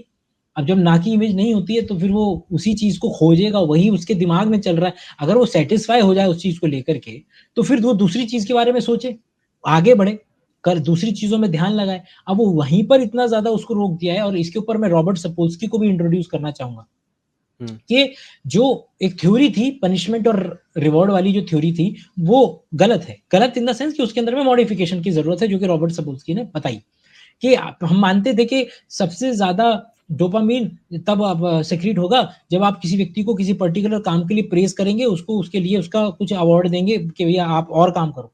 आपको इस चीज़ के लिए अवार्ड दिया गया, आप और काम करेंगे उसको। आपको अगर किसी चीज़ को रुकवाना है, तो आपने पनिश किया तो वो काम रुकेगा। सबसे ज़्यादा डोपामाइन तब नहीं सीक्रेट होता है जब आप वो काम कर चुके हैं या कर लिया है। सबसे ज़्यादा डोपामाइन सीक्रेट होता है जब कंडीशन एम्बिगुअस हो कि ये चीज़ मिल भी सकती है और नहीं भी मिल सकती है। पूरा का पूरा कैसीनो का बेसिस भी इस पे है कि वो जीत भी सकता है, नहीं भी जीत सकता है। वो कि आज मैं उससे मिलने वाला हूँ, आज किस हो भी सकता है, नहीं भी हो सकता है।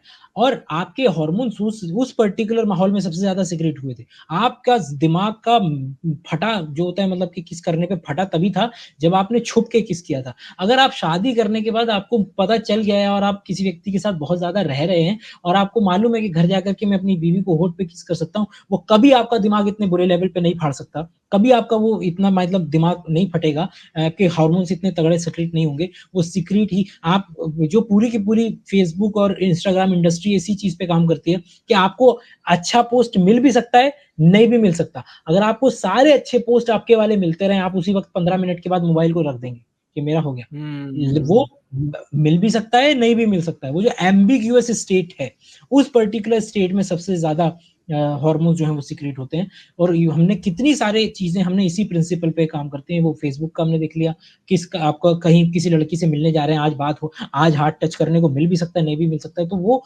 और हमारे समाज में यही तो सबसे ज़्यादा है कि आपने एम्बिगुअस कर रखा है उस चीज़ को और बाहर जहाँ पर आपकी बात हो रही है, आप हाथ पकड़ के चल रहे हैं, उतना हार्मोन सीक्रेट नहीं हो रहा है।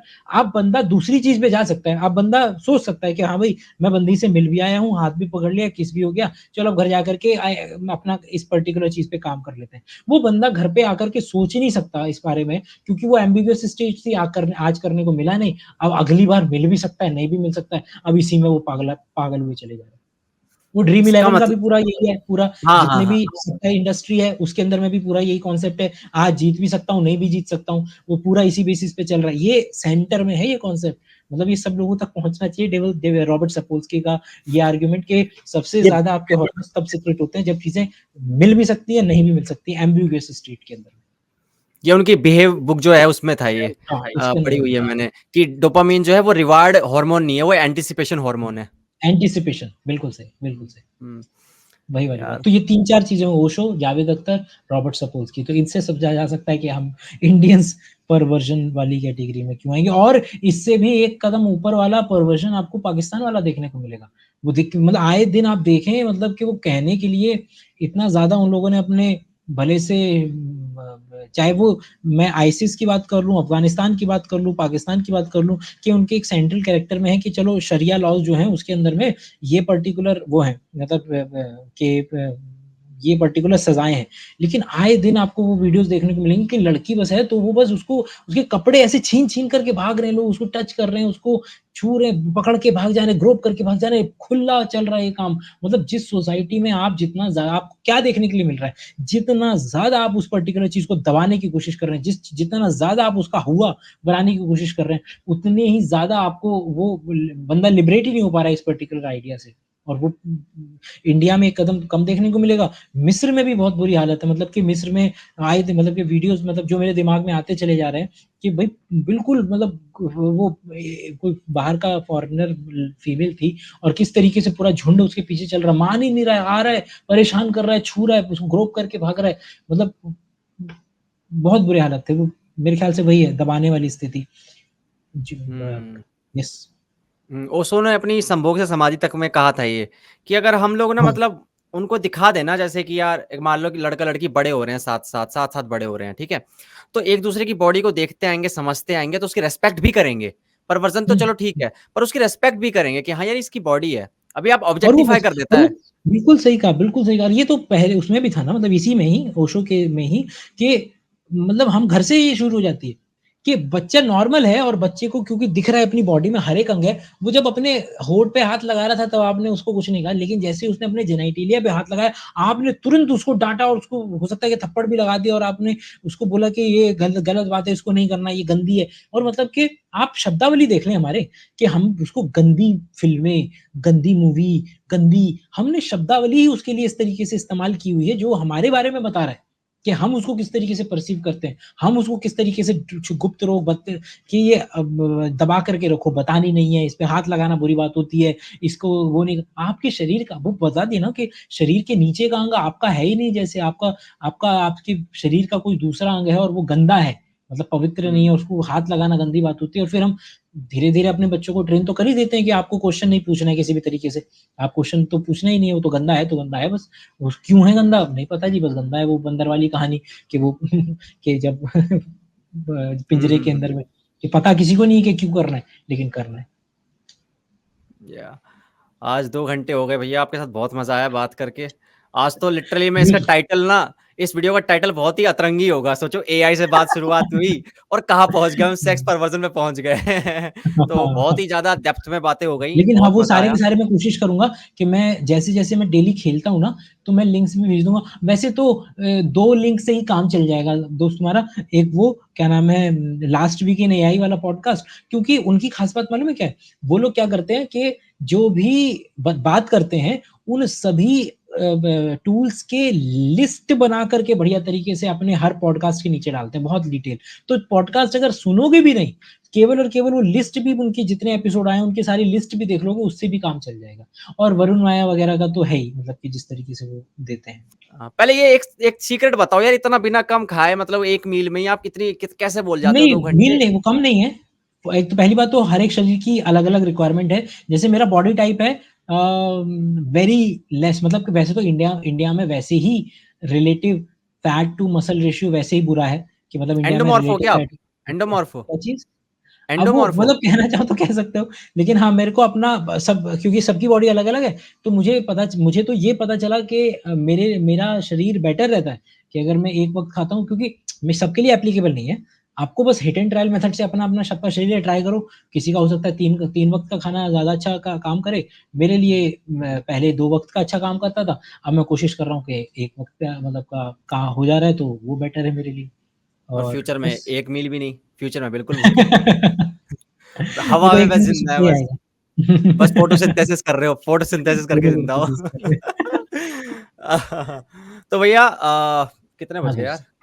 10 सवा 10 हो गए, ओह माय गॉड! हुँ, तो चलो, अब देखो मेरी आँखें ठीक। सूज गई हैं पॉडकास्ट करते-करते क्योंकि मैं अब बहुत लगातार 2 दिन से काम कर रहा हूँ, सो नहीं पा रहा हूँ ढंग हाँ, से। प्लीज़ यार, बहुत अच्छा, तो मतलब मैं देख रहा था कि जिस तरीके से मतलब रिगरसली लोगं को, मतलब कि गेस्ट्स को कम्युनिकेट करना, मतलब कि भई हम करेंगे, उनको रीच आउट करना, मिलना, फिर शेड्यूल करना और फिर इतने सारे मिलना, और जिसमें से अगर एडिट करना, आई नो कि जितना पॉडकास्ट है, उसका मिनिमम 3 से 5 गुना लगा लो, टाइम लगता है एडिट करने में। तो या अगर आप तो स्ट्रेस से करते हैं तो। तो बिल्कुल समझ नहीं, रहा मतलब हूँ। वो तो काम तो है ही, उसके बाद म्यूज़िक प्रोडक्शन का काम हो जाता है, फिर हाँ, अपनी एक पर्सनल लाइफ़ भी होती हाँ, है। ये तो मैं भूल गया कि ये तो है ना? मतलब वो मतलब ये एक वर्ल्ड बिल्डिंग है, 2 वर्ल्ड बिल्डिंग है। तो कमाना भी पड़ता है, ये भी करना है। तो बस इसी में थक आई नो। जाता हूँ, आँखों में इन्फेक्शन हो गया है इसी कारण। चलो बाकी अब वक़्त नहीं लूँगा आपका, और फ्यूचर नहीं, में नहीं, अगर ठीक है, दोबारा ठीक है। मौका मिला तो बिल्कुल बिल्कुल, बात बिल्कुल, करेंगे, बस ठीक है यार? जैसे-जैसे चैनल ग्रो होगा, जैसे-जैसे हमारी रीच बढ़ रही है, बिल्कुल, वैसे-वैसे ज़्यादा-ज़्यादा लोगों तक पहुँचेंगे। और आपका कोई ऐप भी है क्या, बस। बायोशाला करके ऐप? हाँ, मार्शल ऐप ही है। तो आप मेरे मतलब को वो लिंक उसके लिए उसका भी है, लिंक भेज देना, मतलब मैं कि डिस्क्रिप्शन में वो डाल दूँगा। 11th-12th के बच्चों के लिए था हमेशा से ही। वो तो मैं अभी तो अच्छा, शुरू अच्छा। किया ये वाला काम तो। अच्छा, लेकिन वो अच्छा, उससे अच्छा। पहले तो बच्चों को 11th-12th का पढ़ाने के लिए ही था वो। ओके, तो मेरे को लिंक भेज देना, मैं डिस्क्रिप्शन में डाल ठीक दूँगा, है, ठीक है? ओके ठीक। भैया, चलो गुड नाइट। थैंक यू अरे दोस्त, देख गुड तो लो, नाइट। स्माइल तो पास कर दो। बाय, चलो, bye. Bye, bye, bye, bye, bye. Bye, bye.